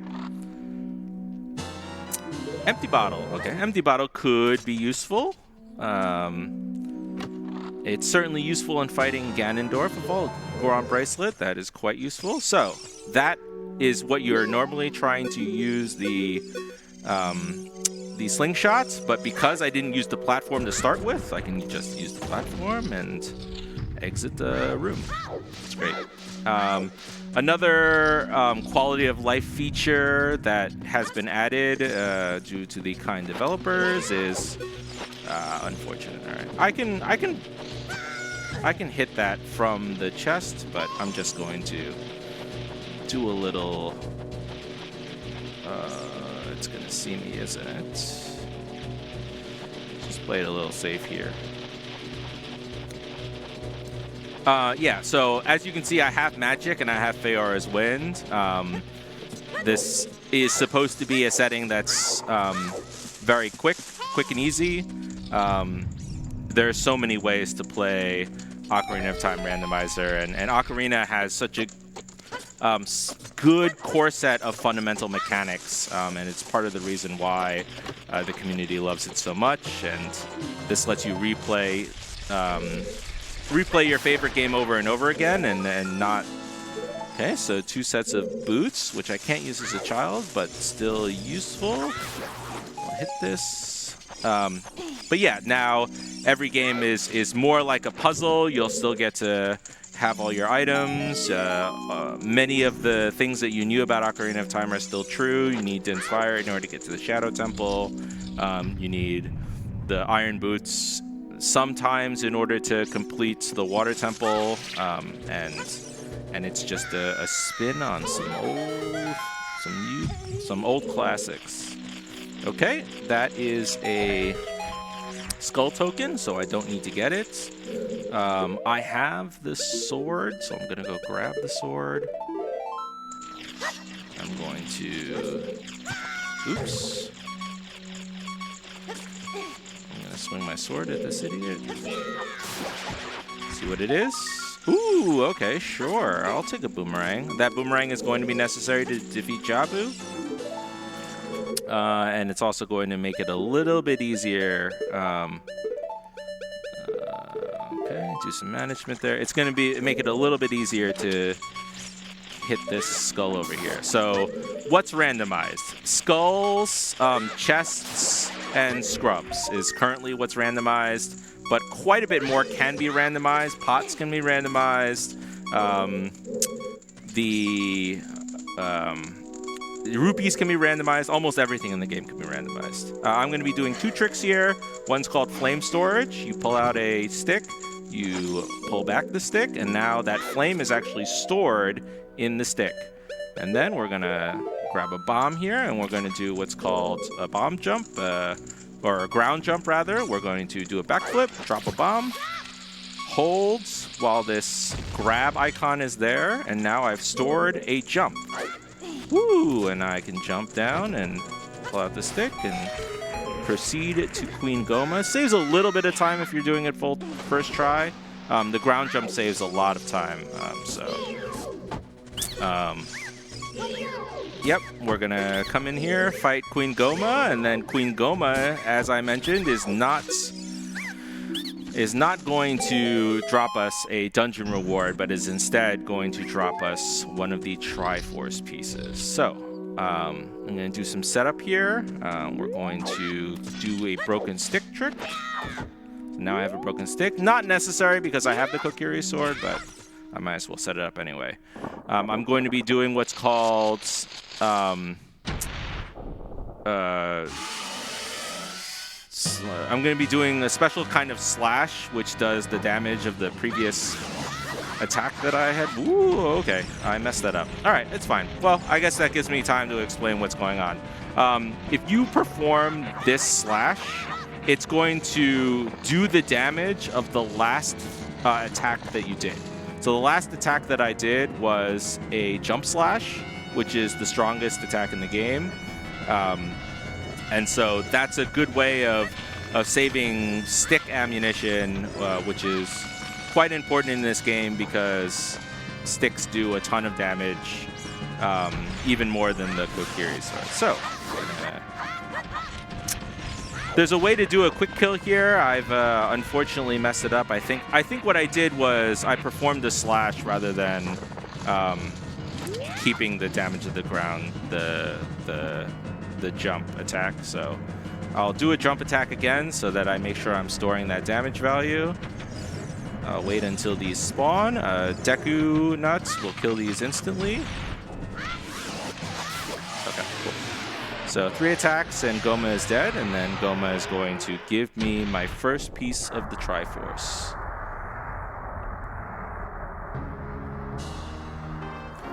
So I know there's items in GGG. I know there's items in Jabu. I can complete Jabu because I now have the boomerang. There it is, a Triforce piece.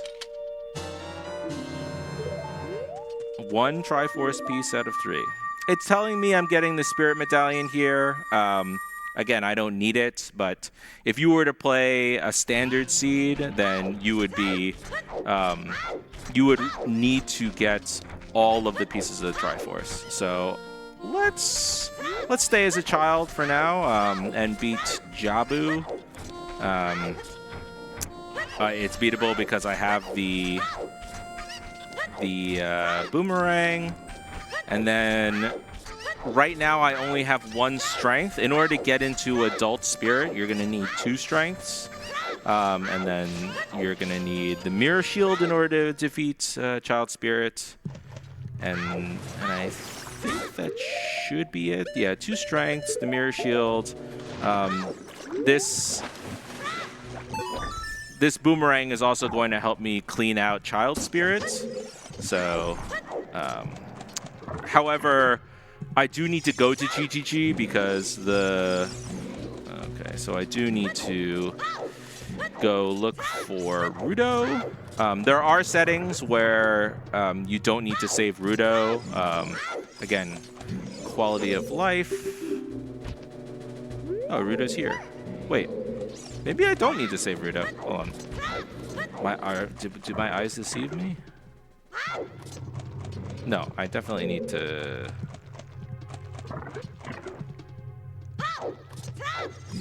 Interesting. Okay, well, Rudo's up here.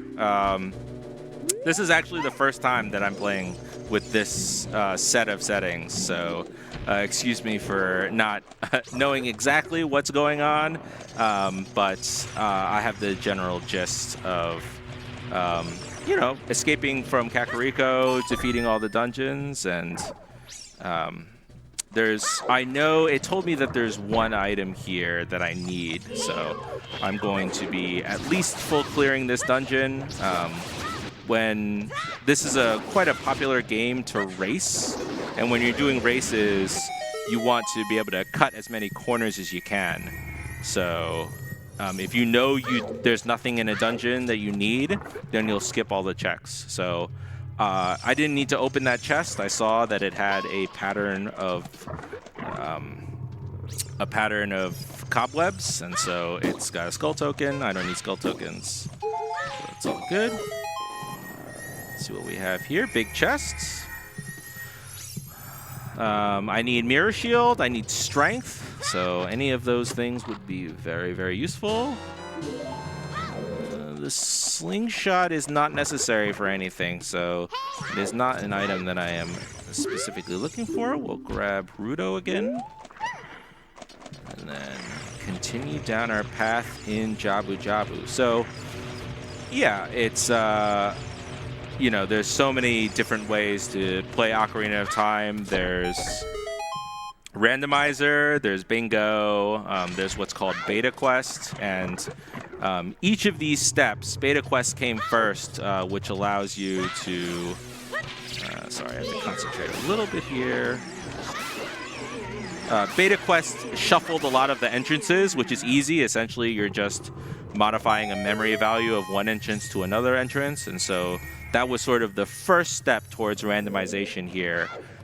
Bingo, you do a lot of, there's a bingo board that's randomized and you do tricks. I lost Rudo, but that's okay. And then as more people understood the code of OOT, then we were able to put more and more randomization options into the game and change it to however people enjoy playing it the most. So some people enjoy standard. It's a 3-hour, again, two and a half, 3-hour experience. Some people enjoy this mode, which is more of an hour to hour and a half experience. There's something called Triforce Blitz, which is a mix between this and standard, and that is more of a, I think it's a max 2-hour experience, which is nice. So it's just about what, how much time you want to devote to a single playthrough, and sort of, you know, how much of the game you'd like to complete, whether or not you prefer the puzzle element, whether or not you prefer the execution of the tricks element. It's a really stellar community. ZeldaSpeedruns.com. That's where you can go, and they'll show a lot of different types of runs that you can do with this game. Okay, so Rudo is back out here. That was just a slight mistake on my part. I'm used to this dungeon being with shortcuts on. Oh, I do have to kill these because skull tokens are on, so we'll kill some skulls here. Ooh, a hook shot. Okay, well that's, I believe, necessary. So there's a couple of more skulls I think that I didn't get but might have an item, so I may have to backtrack a little bit to go get them. We'll see. I might skip that item, and then the seed will punish me in the classic way. But there's one skull that I missed that you'll get when you initially go downstairs to go get Rudo, but I have not done that. So Rudo wants me to take her home right now, even though we're all stuck in Kakariko.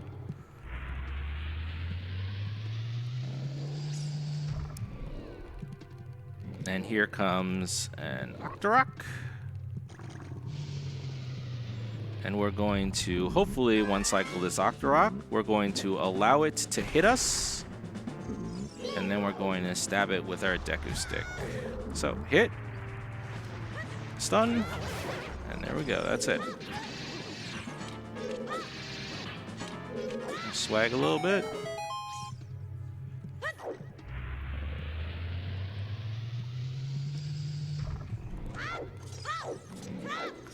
So I have a hook shot. I have one. The key here is I still need that second strength, and I need to figure out where my mirror shield is. My guess, based on the hints that I've gotten, is that the mirror shield is going to be in Spirit Temple. That's also the other great thing about hints, is that you know, seeds are not meant to essentially be casinos where you're checking every single check and then you know, perhaps it's all the way in Hyrule Field, or it's, you know, collecting 50 skulls. The more hints you read, you should be able to puzzle out where the items are, and then sometimes you'll get an item, and that'll lead to another item, and then that'll lead to another item. And let's see if I can hit this trick. Yes. Okay, that opened it. That's a classic trick that you can do in vanilla OT. Almost all these tricks you can do in vanilla OT. I'm not doing in randomizer in standard. You're not doing glitches where you're clipping through walls, or there's some storage tricks. Nothing there. It's just playing random as vanilla as possible, and then sometimes you can do some storage. Sometimes you can do, but it's anything that anyone can pick up a controller and learn relatively quickly. There's a plethora of resources available to get started. Throw this. Ooh. Okay.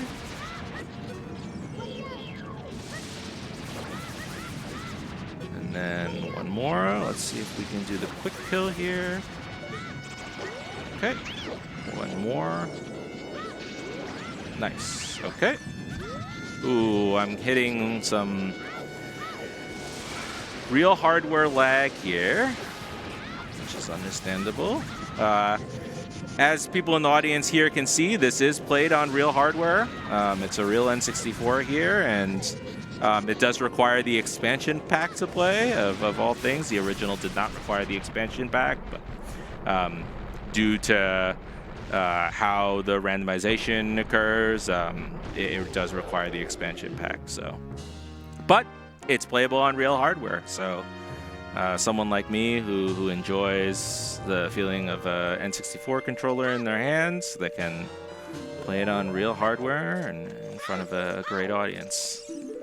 Okay, so 2 dungeons down. I've been told that there's items in Gerudo Training Grounds. I have a hook shot.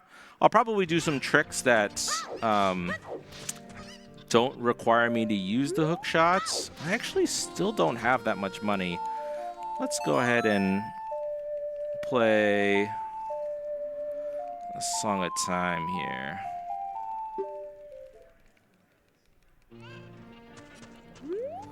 And then, yeah, I am going to need to go into GDQ, but it actually might be worth it for me to go to Child Spirit first. But I'm going to collect a little bit of money, because money is important for me to get a shield, and that shield is going to be important because I think that the mirror shield is likely going to be pretty deep in Spirit Temple, and so I'm going to need the mirror shield. I'm going to need the Hylian shield in order to help me out with some fights. You haven't seen any heart pieces and other things. I turned those off specifically for this seed, although it's coming back to bite me a little bit here. Let's go ahead and, so outside there is going to be Spirit Temple. I want to go into Spirit Temple as a child. Oh yeah, I forgot that this is here. This is here likely because if you manage to find a big Poe, you can't get rid of the big Poe. Do these really not give me? All right. Well, if you need to get rid of a big Poe, the only way to get rid of the big Poe is to hand the big Poe over to that NPC right there. So I don't have a big Poe. If I had a Poe, actually, I could sell it to the carpet salesman, which would be really good for the account. But I don't, so I won't. Is there? No, right, Cucko. All right, cool. Let's go ahead and head over to Child Spirit. I need another 7 rupees in order to get that Hylian shield, so hopefully the plan is going to be do Child Spirits, get some rupees from Child Spirits, and then get my Hylian shield.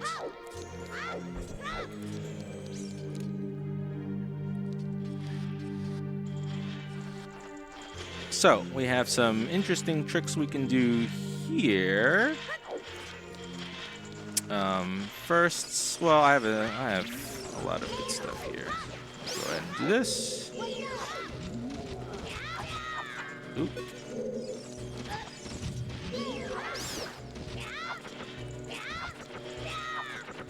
Okay, fine. All right. We're going to do flame storage again, as I had mentioned before. Actually, we're not going to do flame storage. It's not necessary here. But we could do flame storage if we wanted. We'll go check whether or not this chest is necessary by lighting these torches. It is a small key, so I will need that. These adult dungeons require keys, and so we'll need to collect, I believe, at least 4 keys here in the Spirit Temple, along with the boss key. So, nothing there for us. And then we've got a Stalfos here, which we're stunned. And then we'll go ahead and hopefully hit this. Oh, it's gonna hit me. Come on, come on, come on. Oh. Alright, well, we'll reset the room. I'm actually much more used to... Actually, I have the slingshot, don't I? Yeah, okay. I'm much more used to doing this room with the slingshot. You're supposed to do it with the boomerang, but the slingshot is just snipe it out, and so that's good. There was a small key in that room, so we'll go ahead and still grab it. Silver scale, not necessary. And then we shall do a little bit of a trick here.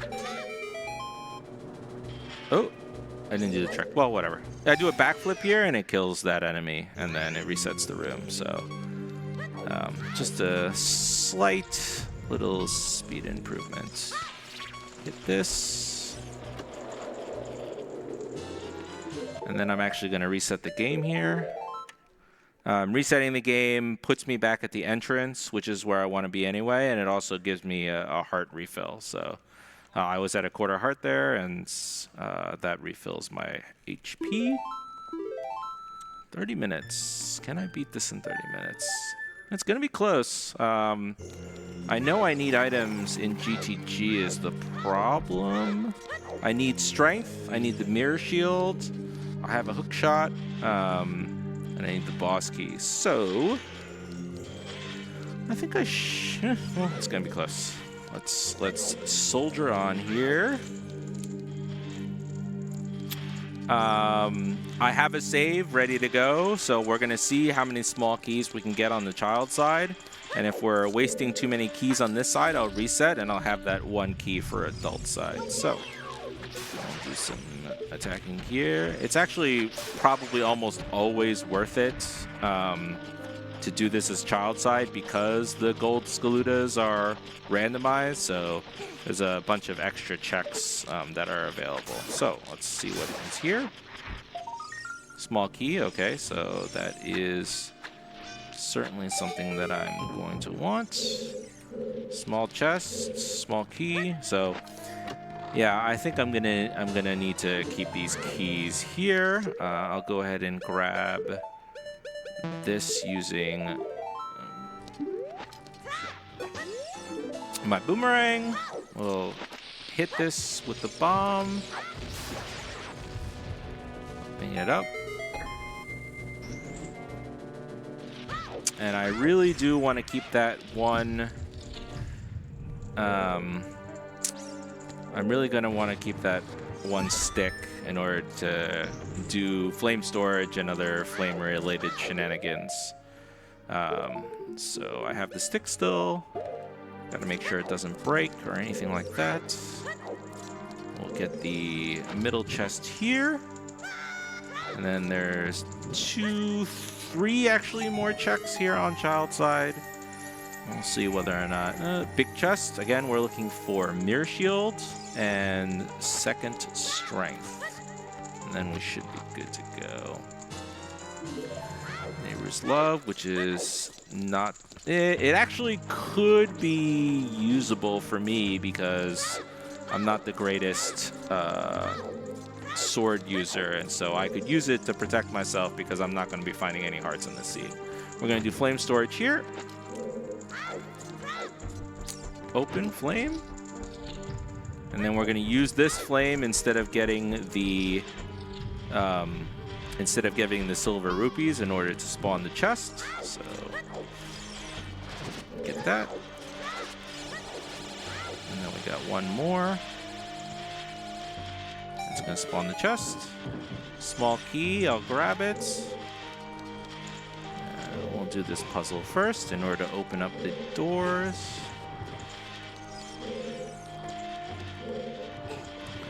So,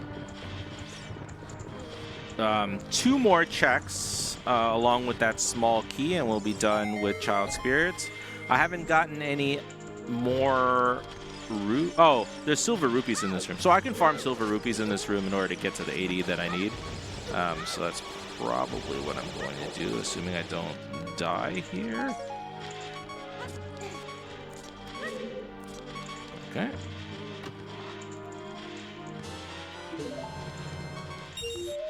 Okay, so 80 rupees. Now I can get my Hylian shield.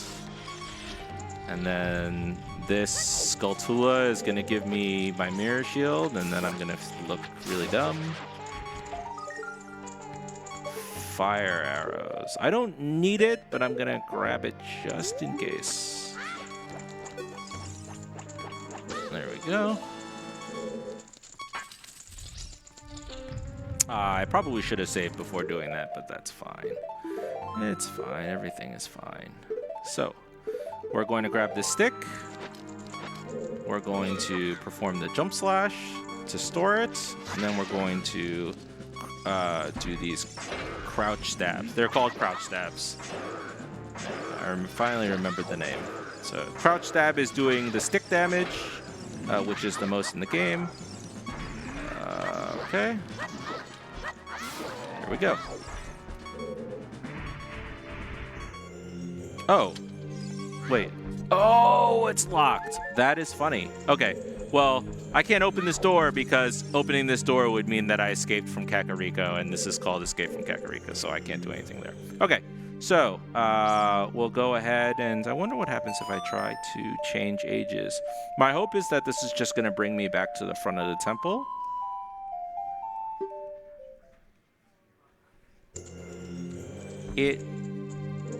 What? Okay. Alright, well, this shouldn't make any sense. This means that I didn't need to get strength, because I am now in the Spirit Temple without having pushed the Strength 2 block. So I may actually not need to defeat GTG if my guess is right that the mirror shield is actually in here, then I don't need to do GTG, and the game was just not expecting me to be able to be here. So let's see what happens. Oh, I don't have Zelda's Lullaby, so I can't get a bunch of checks here. So it's possible that Zelda's Lullaby is what's in GTG. As was mentioned in the video at the very start of this, songs are... Wait, I don't have Zelda's Lullaby, right? No, I don't. I only have Songs. Okay. Yeah, as was said at the start of this video, songs are also shuffled. Most of the time, songs are actually shuffled between the song locations, but again, I'm escaping from Kakariko, so the song is simply somewhere in the world here, and I think it's highly likely that I'm going to need it. So we'll do some more puzzling here.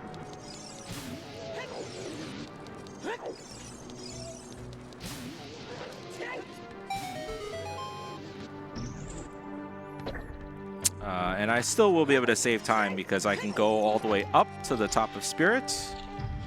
And then, oh wait, none of these are checks because I can't go to the hands. That's interesting. Okay, well, we'll go to the top of Spirit and we'll put Feora's Wind there so that when I do get the Mirror Shield, I should just be able to warp up there. So, I'll kill this. Do a little platforming.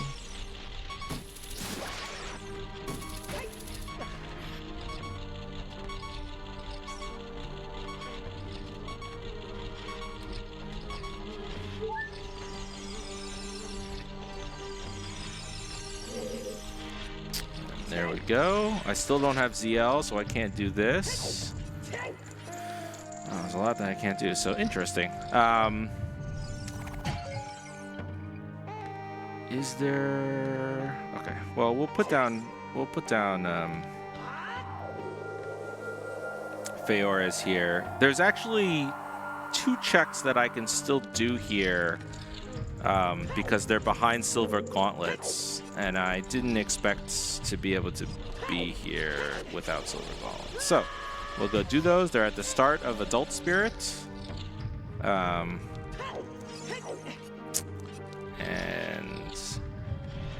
oh, I took the wrong door.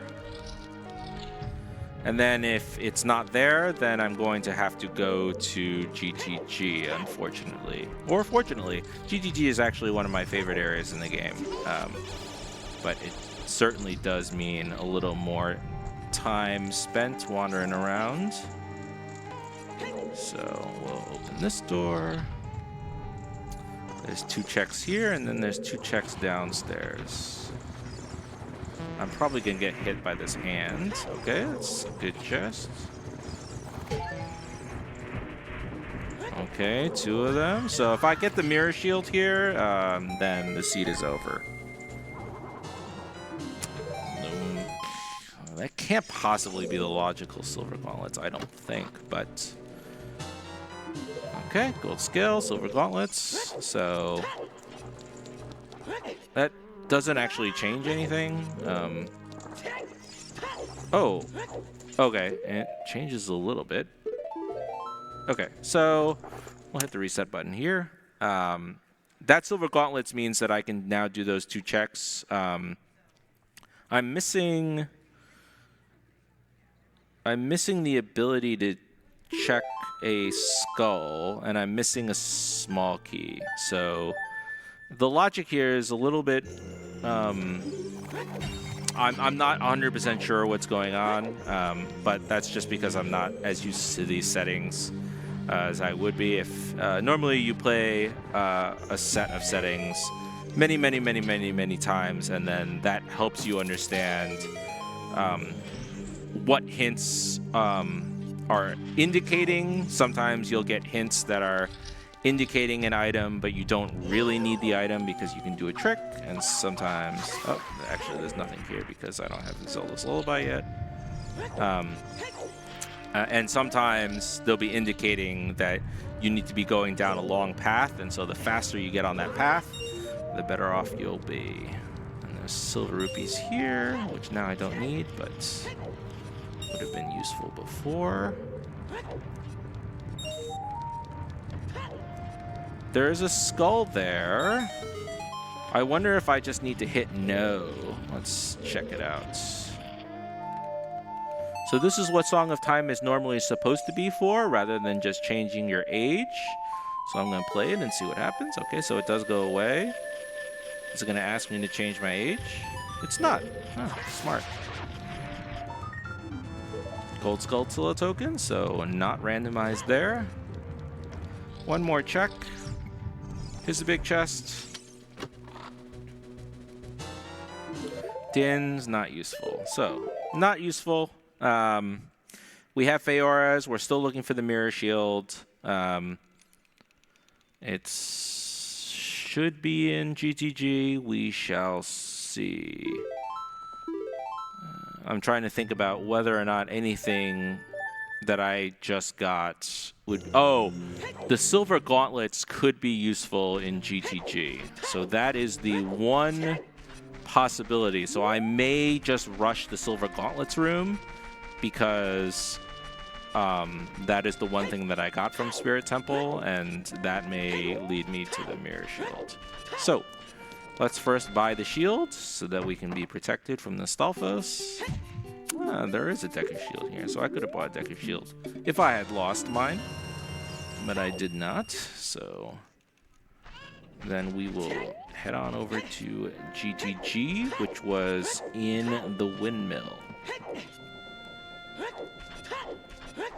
So still stuck in Kakariko. Have the Strength 2. Looking for possibly Zelda's Lullaby, possibly Ooh, actually, I can do a trick. Well, I think that it's probably locked behind Strength 2. So let's go over to the Strength 2 side. Go ahead and equip my shield.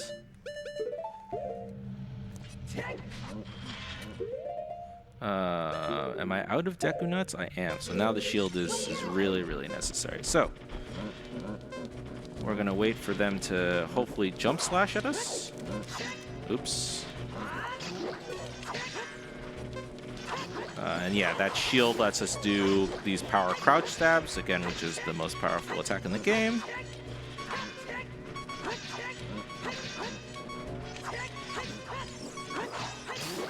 Okay. Yeah, that room gets very, very scary if you don't have a shield, especially because I will only... Well, there's the mirror shield. All right, just kidding. We'll go ahead and use Feora's Wind in order to warp all the way up here.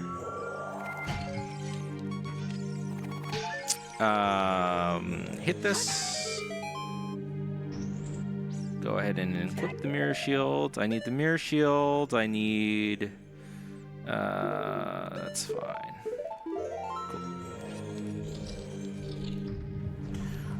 Yeah, looks like I'm gonna make it here before we close, which is great.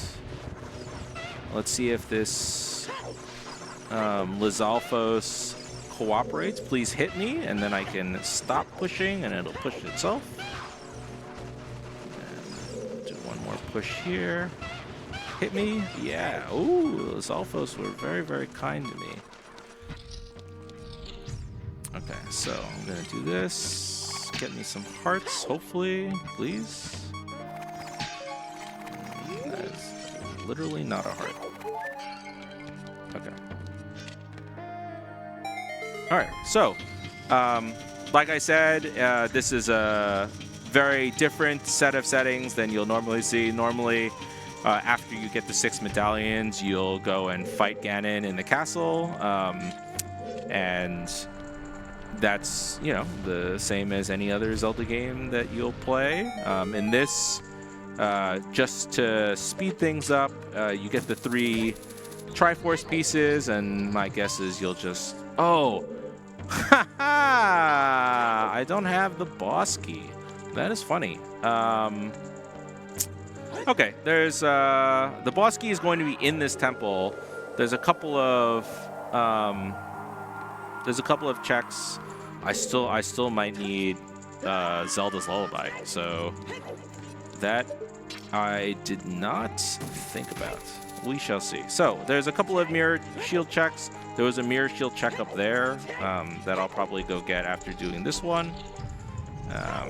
And then the only other check in this entire... There's 2 other checks in this temple that require Zelda's Lullaby, and if the boss key is there, I'm going to have to go back to GTG in order to get Zelda's Lullaby. So we shall see. 2 checks. 1. And then 2 with the Feora's Wind. There it is. Okay, alright, so... Minor speed bump.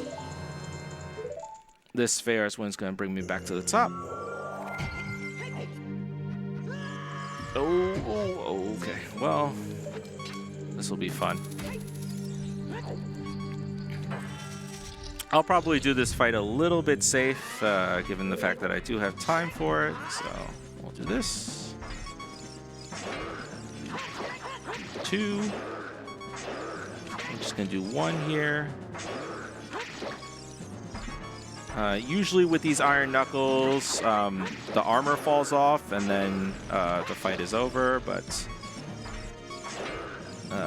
in this fight... Oh. There we go. A couple of hearts to help me out, and we don't have to listen to the low heart sound for the entire Twin Rova fight. 37.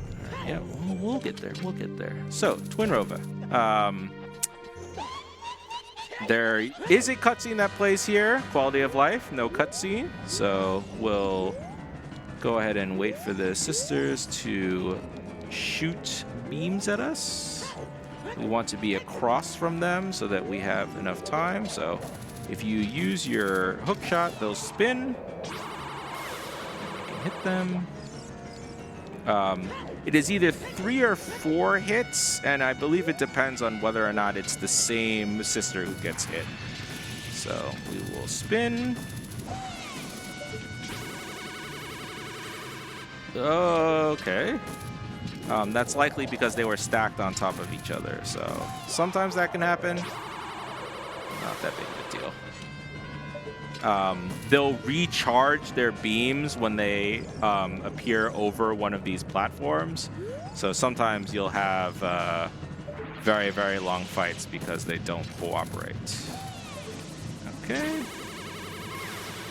I think I'm going to need one more or none.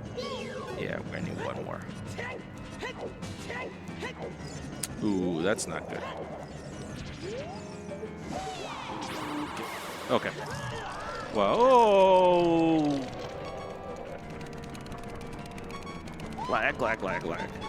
This might kill me.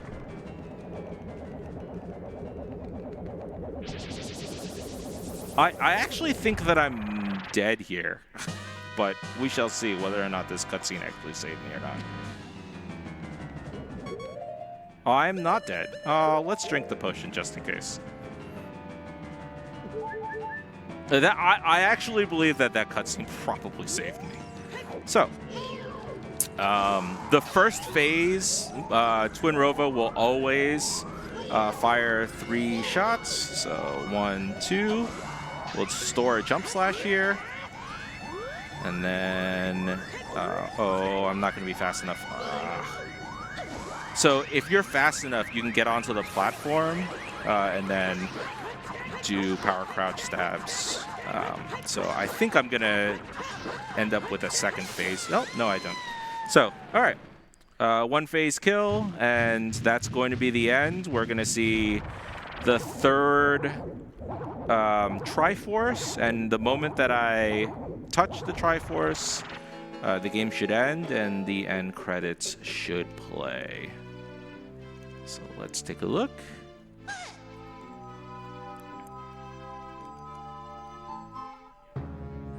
See what item we get. Oh yeah, the item is the Triforce. And we have escaped from Kakariko. And we see Ganon, who we didn't see at all. And the end credits have played. So thank you everyone for attending Games Done Quick at GDC Nights. I hope you all enjoyed, and have a good night and have a good final day at GDC.